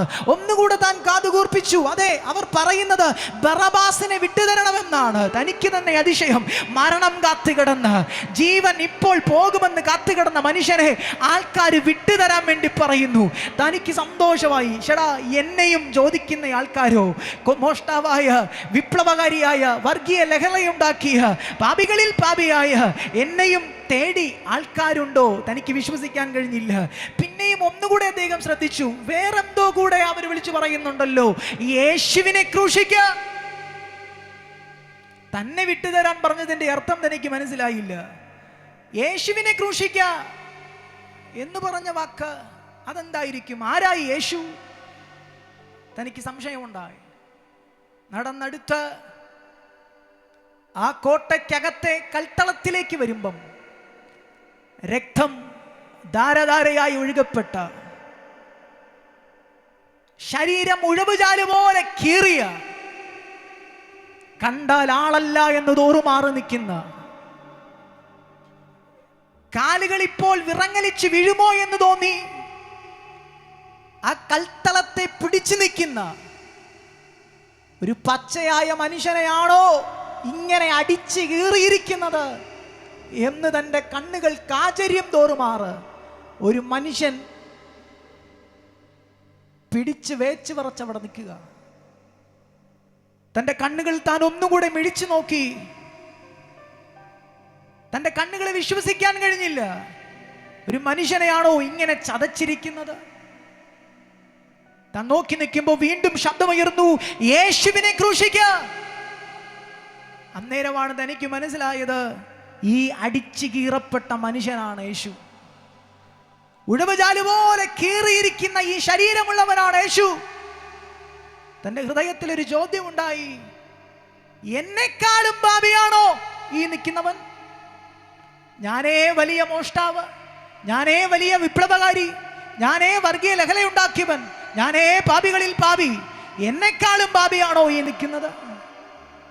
താൻ ആ യേശുവിനെ ഒന്ന് ശ്രദ്ധിച്ച് ആ മനുഷ്യനെ നിമിഷ നേരങ്ങൾ കൊണ്ട് മനസ്സിലായി, ഇവൻ നീതിമാനാണ്, ഇവനിൽ പാപമില്ല. പെട്ടെന്നൊരു ചിന്ത ബറബ്ബാസിന്റെ അകത്ത് കയറി ഇറങ്ങി. എനിക്കുള്ള മരണമാണ് ദേ നിൽക്കുന്ന ആ യേശു ഏറ്റെടുത്തത്. ഇന്ന് നട്ടുച്ചയുടെ പ്രഭാതത്തിൽ ഞാൻ തൂങ്ങേണ്ടുന്ന മരത്തിൽ എനിക്ക് പകരമാണ് ഈ കർത്താവ് തൂങ്ങാൻ പോകുന്നത്. അവന്റെ ശരീരത്തിൽ ആഞ്ഞടിച്ച് ചാട്ടവാറിന്റെ അടികൾ വാസ്തവത്തിൽ എൻ്റെ ശരീരത്തിലായിരുന്നു കൊള്ളേണ്ടിരുന്നത്. ആ കണ്ണുകൾക്കകത്ത് കുത്തിയിറങ്ങിയ മുള്ളുകൾ എൻ്റെ കണ്ണിലായിരുന്നു കുത്തേണ്ടിയിരുന്നത്. ആ കൈകൾക്കകത്തേക്ക് ആഞ്ഞടിച്ചിറക്കാൻ പോകുന്ന ആണികൾ എൻ്റെ ഉള്ളം കൈയിലായിരുന്നു വടിക്കേണ്ടിയിരുന്നത്. ഞാൻ ജീവിക്കേണ്ടുന്നതിന് അവൻ യാഗമായി, ഞാൻ ജീവിക്കേണ്ടുന്നതിന് അവൻ മരിച്ചു, ഞാൻ ജീവിക്കേണ്ടുന്നതിന് അവൻ പ്രത്യുപകാരമായി. ഇന്ന് രാത്രി എന്നെ കേൾക്കുന്ന വ്യക്തിയെ, ഞാനും നിങ്ങളും അസ്തമിക്കപ്പെടേണ്ട സ്ഥാനത്ത്, ഞാനും നിങ്ങളും തീർന്നു പോകേണ്ട സ്ഥാനത്ത്, നമ്മുടെ ശരീരം ഒഴുകുചാല് പോലെ കീറേണ്ട സ്ഥാനത്ത് നമുക്ക് പകരമായി യാഗമായ ഒരു കർത്താവുണ്ട്. അവനിൽ വിശ്വസിച്ചിട്ട് ജീവൻ പ്രാപിക്കേണ്ടുന്നതിന് യേശു നമുക്ക് പകരം യാഗമായി ആ ഉഴവുചാല് പോലെ ശരീരം കീറിയത് നമ്മെ രക്ഷിക്കാനാണ്, നമുക്ക് ജീവൻ നൽകാനാണ്. ആ പച്ചയായ മനുഷ്യനെ അടിച്ച് കീറപ്പെട്ടവനായി ക്രൂശിങ്കിലേക്ക് കൊണ്ടുപോയി ക്രൂശയിൽ കയറ്റി, കയ്യേലാണി അടിച്ച് കാലേലാണി അടിച്ച് കയറുകൊണ്ട് ആ കയ്യെ കെട്ടി തൂക്കിയിട്ടേക്കുമ്പം തൂങ്ങപ്പെട്ടവനായി കിടക്കുന്ന കർത്താവിനെ കണ്ടിട്ട് ബറബാസ് തന്നോട് തന്നെ പറഞ്ഞു, മോനെ, നീ കയറേണ്ട സ്ഥലത്താണ് ഈ കർത്താവ് കയറിയേക്കുന്നത്, നീ തൂങ്ങേണ്ട സ്ഥലത്താണ് ഈ കർത്താവ് തൂങ്ങിയേക്കുന്നത്. ആ ക്രൂശിന്റെ ചുവടിൽ നിന്ന് തൻ പിറകിലേക്ക് കയലെടുത്തു വെക്കുമ്പം, തിരികെ നടക്കുമ്പം അവൻ പുതിയൊരു മനുഷ്യനായിരുന്നു. അവൻ്റെ ഹൃദയത്തിൽ പുതിയൊരു ഹൃദയമുണ്ടായി, അവൻ്റെ മനസ്സിന് രൂപാന്തരമുണ്ടായി. പഴയ കുറ്റവാളിയുടെ സ്വഭാവം മാറി, ക്രൂരകൃത്യത്തിൻ്റെ ഭാവം മാറി, തൻ്റെ മനസ്സിനകത്ത് സമാധാനവും സന്തോഷവും ഉണ്ടായി. എനിക്ക് പകരം ഒരുവൻ യാഗമായി തീർന്നു, അതുകൊണ്ട് ഞാൻ ജീവിച്ചു എന്നുള്ള ബോധ്യം തന്നെ പുതുമയിലേക്ക് നടത്തി. ഇന്ന് രാത്രിയിലും ഈ സുവിശേഷ മഹായോഗത്തിൻ്റെ 3-ാം ദിനം രാത്രിയിൽ എന്നെ കേൾക്കുന്ന പ്രിയപ്പെട്ടവരെ, നാം പകരമായി തീരേണ്ട സ്ഥാനത്ത്, നാം നശിക്കേണ്ട സ്ഥാനത്ത് നമുക്ക് പകരമായി കർത്താവ് യാഗമായി തീർന്നത് കൊണ്ട് ഒരു ജീവൻ നമുക്ക് ലഭിച്ചിരിക്കുന്നു. ആ ജീവന്റെ പുതുക്കത്തിൽ മുമ്പിലേക്ക് നടക്കാൻ ദൈവം നമ്മെ കുറിച്ച് ആഗ്രഹിക്കുകയാണ്. അവനിൽ വിശ്വസിക്കേണ്ടുന്നതിനും ആ വിശ്വാസത്തിലൂടെ ജീവൻ ഉണ്ടാകേണ്ടുന്നതിനും. എങ്ങനെ ജീവൻ? സമൃദ്ധിയായ ജീവൻ, തട്ടിയും മുട്ടിയുമുള്ള ജീവിതമല്ല, വിറങ്ങലിച്ചുള്ള ജീവിതമല്ല, സമൃദ്ധിയായ ജീവൻ. 2, എറ്റേണൽ ലൈഫ്, ഒരു നിത്യ ജീവൻ. ഈ ഭൂമിയുടെ പരപ്പിൽ ദൈവം നമുക്ക് നൽകിയിരിക്കുന്ന ഈ ആയുസ്സിൻ്റെ അപ്പുറത്ത് ഒരു നിത്യജീവൻ കർത്താവ് നമുക്ക് വേണ്ടി ഒരുക്കുന്നുണ്ട്. അധികം താമസം വിന തന്നെ കാണാൻ, തന്നിൽ പ്രത്യാശ വച്ചിരിക്കുന്ന തൻ്റെ സഭയെ ചേർക്കാൻ കർത്താവ് വേഗം വരും. യുഗായുഗങ്ങൾ കർത്താവിനോടുകൂടെ നാം വാഴും. ഇവിടെ പ്രസംഗിക്കപ്പെട്ട് കേട്ട ക്രിസ്തു അവൻ കേവലം കെട്ടുകഥയല്ല, കേവലം കിഴവിക്കഥയല്ല. ശാസ്ത്രത്തിൻ്റെ ഏടുകളിലും ചരിത്രത്തിൻ്റെ ഏടുകളിലും ഇന്നേ വരെ കാലാകാലങ്ങളിൽ അനേകരെ മാനസാന്തരത്തിലേക്കും വിടുതലിലേക്കും രക്ഷയിലേക്കും പല അനുഭവങ്ങളിലേക്കും കൊണ്ടുവന്ന് നിത്യജീവന്റെയും രക്ഷയുടെയും വിത്തുകൾ ഹൃദയത്തിൽ പാകിയെങ്കിൽ ഇന്ന് രാത്രിയിലും ക്രിസ്തു നമ്മെയും മാറ്റുന്നവനാണ്, രൂപാന്തരം വരുത്തുന്നവനാണ്. ശാസ്ത്രദൃഷ്ടിയിൽ ക്രിസ്തു ആരാണ്? നരവംശാസ്ത്രത്തിൽ അവൻ മനുഷ്യപുത്രനാണ്, ശരീരശാസ്ത്രത്തിൽ അവൻ സഭയുടെ ശിരസാണ്, ഊർജ്ജശാസ്ത്രത്തിൽ അവൻ സർവശക്തനാണ്, അവൻ മനഃശാസ്ത്രത്തിൽ അവൻ ആശ്വാസപ്രദനാണ്. എല്ലാ മേഖലയിലും നമുക്ക് വേണ്ടി നിൽക്കാൻ, കരുതാൻ കഴിയുന്ന ഒരു കർത്താവിനെയാണ് നാം സേവിക്കുന്നത്. ഇന്ന് രാത്രി എല്ലാ കണ്ണുകളും അടയ്ക്കാമോ? എല്ലാ കണ്ണുകളും അടച്ച് ഒരു നിമിഷം നമുക്ക് ദൈവത്തോട് പ്രാർത്ഥിക്കാം. അവനിൽ വിശ്വസിക്കേണ്ടുന്നതിനും വിശ്വാസത്താൽ ജീവൻ ഉണ്ടാകേണ്ടുന്നതിനും കർത്താവ് നമ്മെക്കുറിച്ച് ആഗ്രഹിക്കുന്നു. നിത്യജീവൻ പ്രാപിപ്പാൻ, സമൃദ്ധിയായ ജീവൻ പ്രാപിപ്പാൻ കർത്താവ് നമ്മെക്കുറിച്ച് ആഗ്രഹിക്കുകയാണ്. എല്ലാ ഹൃദയങ്ങളും ദൈവസന്നിധിയിൽ ഏൽപ്പിക്കപ്പെടട്ടെ. വേഗത്തിൽ എല്ലാവർക്കും എഴുന്നേൽക്കാം, വേഗത്തിൽ എഴുന്നേൽക്കാം. നിൽക്കുമ്പോൾ തന്നെ കണ്ണുകൾ അടച്ച് നമ്മെ ദൈവസന്നിധിയിലേക്ക് സമർപ്പിക്കാം. ഹല്ലേലൂയ. ഒരു നിമിഷം എല്ലാ ധരങ്ങളും ദൈവസന്നിധിയിൽ തുറക്കപ്പെടട്ടെ. നമുക്ക് വേണ്ടി മരിച്ചടക്കപ്പെട്ടു ഉയർത്തെഴുന്നേറ്റ ആ ക്രിസ്തുവിനെ നോക്കുവാൻ, നമുക്ക് ദാനമായി നൽകുന്ന ജീവൻ പ്രാപിപ്പാൻ, നമുക്ക് വേണ്ടി അർക്കപ്പെട്ട, അടിക്കപ്പെട്ട, തകർക്കപ്പെട്ട കർത്താവിന്റെ തിരുമുഖത്തേക്ക് നോക്കുന്ന ദൈവമക്കൾ അധരങ്ങളെ ചലിപ്പിച്ച് ദൈവത്തെ സ്തുതിക്കാം. തികഞ്ഞൊരു ദൈവ സാന്നിധ്യം ഈ ഗ്രൗണ്ടിന്റെ മേൽ വ്യാപരിക്കട്ടെ. ദൈവ സാന്നിധ്യത്തിന്റെ അന്തരീക്ഷം തുറക്കപ്പെടട്ടെ. രോഗികളെ സൗഖ്യമാക്കുന്ന, ശാപങ്ങളെ അഴിക്കുന്ന, അന്യായ ബന്ധനങ്ങളെ ഉടച്ചു കളയുന്ന വിടുതലിന്റെ രാത്രിയാക്കി ദൈവാത്മാവ് ഇതിനെ തീർക്കട്ടെ. എല്ലാ ദൈവമക്കളും അധരങ്ങളെ തുറന്ന്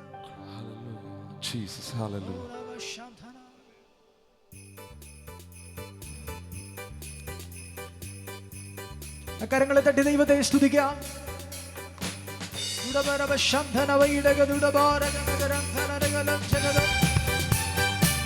എല്ലാ കരങ്ങളും അടിച്ച് കർത്താവിന് മഹത്വപ്പെടും.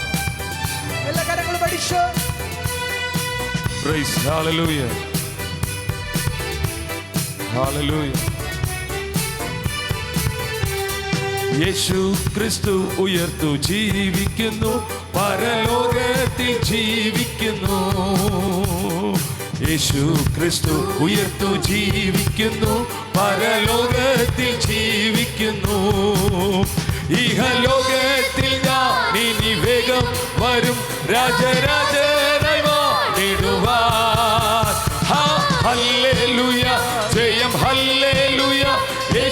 കർത്താവ് ജീവിക്കുന്നു. ഹല്ലേലൂയ, ജയം ഹല്ലേലൂയ, യേശു കർത്താവ് ജീവിക്കുന്നു. കൊല്ലുന്ന മരണത്തിൽ ഘോരതര വിഷപ്പല്ലു തകർന്നതായ, കൊല്ലുന്ന മരണത്തിൽ ഘോരതര വിഷപ്പല്ലു തകർന്നതാകയാൽ ഇനി തെല്ലും ഭയമില്ല, മൃത്യുവിനെ ഞങ്ങൾ വെല്ലുവിളിക്കുകയാ. ഹല്ലേലൂയ, ജയം ഹല്ലേലൂയ, യേശു കർത്താവ് ജീവിക്കുന്നു. ഹല്ലേലൂയ, ജയം ഹല്ലേലൂയ, യേശു കർത്താവ് ജീവിക്കുന്നു. യേശു ജീവിക്കുന്ന യതിനാൽ ഞാനും എന്നേക്കും ജീവിക്കാം. യേശു ജീവിക്കുന്ന യതിനാൽ ഞാനും എന്നേക്കും ജീവിക്കാം. ഇനി തന്നെ പിരിഞ്ഞൊരു ജീവിതമിൽ എനിക്കെല്ലാം യേശുവത്രേ. ഹല്ലേലൂയ, ജയം ഹല്ലേലൂയ, യേശു കർത്താവ് ജീവിക്കുന്നു. ഹല്ലേലൂയ, ഹല്ലേലൂയ, ജയം ഹല്ലേലൂയ, യേശു കർത്താവ് ജീവിക്കുന്നു. നിത്യവാസവൻ യേശുവിൻ മുന്നിൽ മഹത്വത്തിലാണ്. നിത്യവാസവൻ യേശുവിൻ മുന്നിൽ മഹത്വത്തിലാണ്. ഇനി പിന്നെ അവയിൽ ചെന്നെത്തുന്ന നാളുകളെണ്ണി പാട്ടിടുന്നു. ഹല്ലേലൂയ, ജയം ഹല്ലേലൂയ, യേശു കർത്താവ് ജീവിക്കുന്നു. രാത്രിയിലും ഹല്ലേലൂയ, ജയം ഹല്ലേലൂയ, യേശു കർത്താവ് ജീവിക്കുന്നു. യേശു ക്രിസ്തു ഉയർത്തു ജീവിക്കുന്നു, പരലോകത്തിൽ ജീവിക്കുന്നു. യേശു ക്രിസ്തു ഉയർത്തു ജീവിക്കുന്നു, പരലോകത്തിൽ ജീവിക്കുന്നു. ഇഹലോകത്തിൽ താനിനി വേഗം വരും, രാജരാജനായി വാണിടുവാൻ. ഹല്ലേലൂയ, ജയം ഹല്ലേലൂയ, യേശു കർത്താവ് സഭ. ഹല്ലേലൂയ, ജയം ഹല്ലേലൂയ, യേശു കർത്താവ് ജീവിക്കുന്നു. ഹല്ലേലൂയ, ജയം ഹല്ലേലൂയ, യേശു കർത്താവ് ജീവിക്കുന്നു. ആമേൻ. ഹല്ലേലൂയ, ജയം ഹല്ലേലൂയ, യേശു കർത്താവ് ജീവിക്കുന്നു. ഹല്ലേലൂയ, ജയം ഹല്ലേലൂയ, യേശു കർത്താവ്. ആമേൻ. ഹല്ലേലൂയ, ജയം ഹല്ലേലൂയ, യേശു കർത്താവ്. ആമേൻ. ഹല്ലേലൂയ, ജയം ഹല്ലേലൂയ, യേശു കർത്താവ് ജീവിക്കുന്നു. ഹല്ലേലൂയ, ജയം ഹല്ലേലൂയ. ഓ ശബരം തകരം ശബരാധികരം ശബരീതം ശബരം തകരം തരം. ഓ റിവലം ശബരം തകരഗതന വൈശബനം തകരഗത അടകൽ ഖമനം തകരഗതന വൈശബനാധികരം ശബരഗതേ. ഓ റിയാനജന ഹത്തുരാതലം ശബനം തകരഗത അടകൽ ഖമനം തകരഗതന വൈശബനാധികരം ശബരഗതേ. Oh Jesus, hallelujah.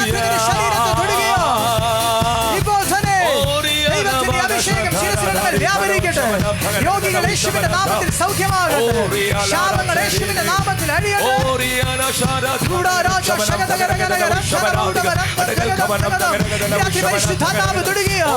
സാധാരണമായ അഭിഷേകം ദൈവത്തിന്റെ ആത്മാവ് ശിരസിന്റെ മീതെ പകരുകയാണ്. അഭിഷേകത്തിന്റെ പുതപ്പ് ഇപ്പോൾ തന്നെ ശിരസിന്റെ മീതെ വീഴട്ടെ. നിർജീവത്വങ്ങൾ മാറട്ടെ. ശരീരത്തിന്റെ അവയവങ്ങളെ ബന്ധിച്ചിരിക്കുന്ന രോഗശക്തികൾ യേശുവിന്റെ നാമത്തിൽ അഴിയട്ടെ. സങ്കടങ്ങൾ സകലതും തീർന്നു പോയി. സംഹാരദൂതൻ എന്റെ ശരണു പോയി.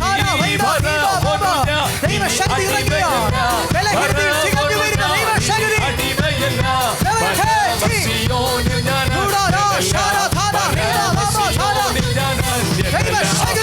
സങ്കടങ്ങൾ സകലതും സംഹാരദൂതൻ എന്നെ കടന്നു പോയി. സംഹാരദൂതൻ എന്നെ കടന്നു പോയി. രാത്രിയിൽ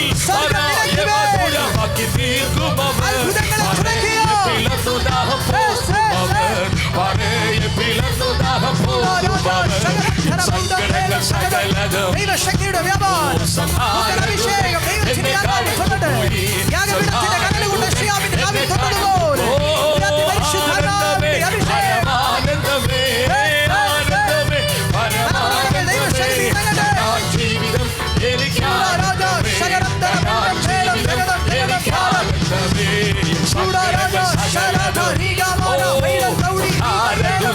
എന്നെ കടന്നുപോയി സഹാരദൂതൻ കടന്നുപോയി എന്റെ ബലവും എന്റെ സങ്കേതവും എന്റെ സങ്കേതവും എന്റെ രക്ഷയുമേശുവത്രേ ഹല്ലേലൂയ എന്റെ രക്ഷയുമേശുവത്രേ ഹല്ലേലൂയ സങ്കടങ്ങൾ ഓ ജീസസ് ഓ സംഹാരദൂതൻ എന്നെ കടന്നുപോയി സംഹാരദൂതൻ എന്നെ കടന്നുപോയി മറായ മധുരമാക്കി തീർക്കുമോ ഓ മറായ മധുരമാക്കി പഴയ പിളർന്നു ദാഹം പഴയ പിളർന്നു ദാഹം എൻ സങ്കടങ്ങൾ ഓ ജീസസ് ഓ സംവത്സരങ്ങൾക്കും വർഷങ്ങൾക്കും പകരം ദൈവത്തിന്റെ ആത്മാവിന്റെ ഒരു പുതുക്കം ജീവിതത്തിൽ ഉണ്ടാകുക പുതിയൊരു അധ്യായം പരിശുദ്ധാത്മാവ് തുറക്കട്ടെ രാത്രി പുതിയൊരു അധ്യായം പരിശുദ്ധാത്മാവ് തുറക്കുക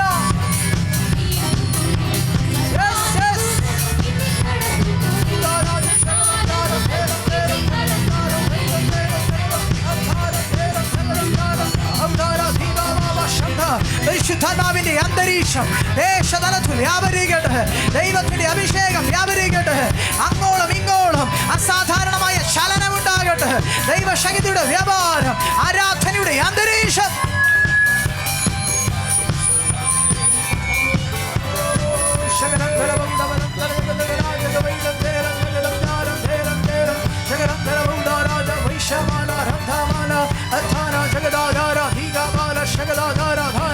രാത്രി പരിശുദ്ധാത്മാവ് തൊടുകയാണ് ദൈവിക കരസ്പർശനം ഇപ്പോൾ തന്നെ ഒരു മേഘം നിന്റെ മുമ്പിൽ തുറക്കപ്പെടുന്നത് പോലെ കുടുംബത്തിനകത്ത് അടഞ്ഞ വഴികൾക്ക് പകരം ദൈവത്തിന്റെ ആത്മാവ് പുത്തനൊരു ആത്മീക അന്തരീക്ഷത്തെ ഇന്ന് രാത്രി ദൈവത്തിന്റെ ആത്മാവ് തുറക്കുകയാണ് ഇന്ന് രാത്രി ആ ദൈവിക പ്രവർത്തികളെ നിന്റെ കണ്ണുകൊണ്ട് കാണാൻ തക്കവണ്ണം പരിശുദ്ധാത്മാവ് കണ്ണുകളെ പ്രകാശിപ്പിക്കുന്നു ആ സ്വർഗീയ അഭിഷേകം നിന്റെ ശരീരത്തിൽ കുടുംബതലത്തിൽ ദൈവത്തിന്റെ ആത്മാവ് പകരുകയോ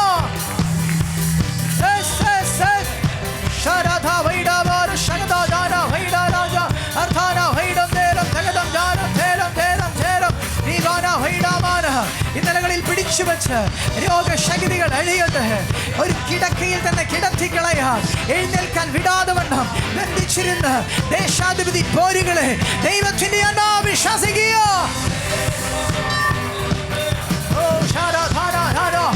ദേശം വിട്ട് പാപത്തിന്റെ അന്തരീക്ഷങ്ങൾ അഴിയട്ടെ ലഹരിയുടെയും അതിക്രമത്തിന്റെയും മ്ലേച്ഛതയുടെയും പാപത്തിന്റെ അരാജകത്വത്തിന്റെയും ദേശാധിപതി പോരുകളെ ദൈവത്തിന്റെ ആത്മാവ് ദേശതലങ്ങളിൽ നിന്ന് അഴിക്കട്ടെ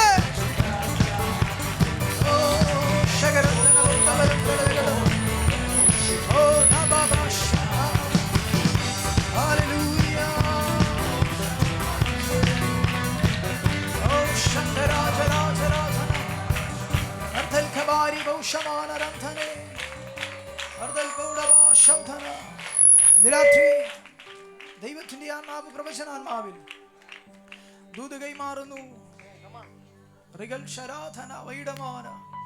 പ്രതീക്ഷയ്ക്ക് വകയില്ലെന്നും ഇനി പഴയതുപോലെ ക്രമീകരിക്കപ്പെടത്തില്ലെന്നും പഴയതുപോലെ എഴുന്നേൽക്കാൻ സാധ്യതയില്ലെന്നും ശത്രുവും മനുഷ്യനും ഒരുപോലെ പറഞ്ഞ് ഏതൊക്കെയോ ഞെരുക്കങ്ങൾക്കക താഴ്ത്തി വെച്ചിരിക്കുമ്പോൾ ആഴത്തിൽ കിടക്കുന്നൊരു വിത്തിനെ പുത്തൻ നാമ്പോടും തളിർപ്പോടും പുറത്തേക്ക് കൊണ്ടുവരുന്ന ഒരു ആത്മമഴ പെയ്തിറങ്ങുന്നത് ദൈവത്തിന്റെ ആത്മാവ് വ്യക്തമായി കുടുംബത്തോട് ദൂത് വിളിച്ചു മാറുന്നു. ഈ ആരാധനകളുടെ പുറകിൽ പരിശുദ്ധ ആത്മാവ് ആ ഭവനത്തോടുള്ള ബന്ധത്തിൽ ചില വാഗ്ദത്തങ്ങൾക്ക് ജീവൻ നൽകുന്നത് പുത്തൻ നാമ്പ് പുറപ്പെടുവിച്ച് പുത്തൻ തളിരില പുറപ്പെടുവിച്ച് ആഴത്തിൽ കിടക്കുന്ന വിത്ത് പുറത്തേക്ക് വരുന്നത് പോലൊരു ദൈവപ്രവൃത്തി ദൈവത്തിന് നിന്നോടുണ്ടെന്ന് പരിശുദ്ധാത്മാവ് പ്രവചനാത്മാവിൽ ദൂത് കൈമാറുക. അതിന്റെ പ്രവർത്തികളെ നിന്റെ നഗ്നനേത്രങ്ങൾ കൊണ്ട് കണ്ടു മഹത്വപ്പെടുത്തുവാൻ പരിശുദ്ധാത്മാവ് സാഹചര്യങ്ങളെ ഒരുക്കിയ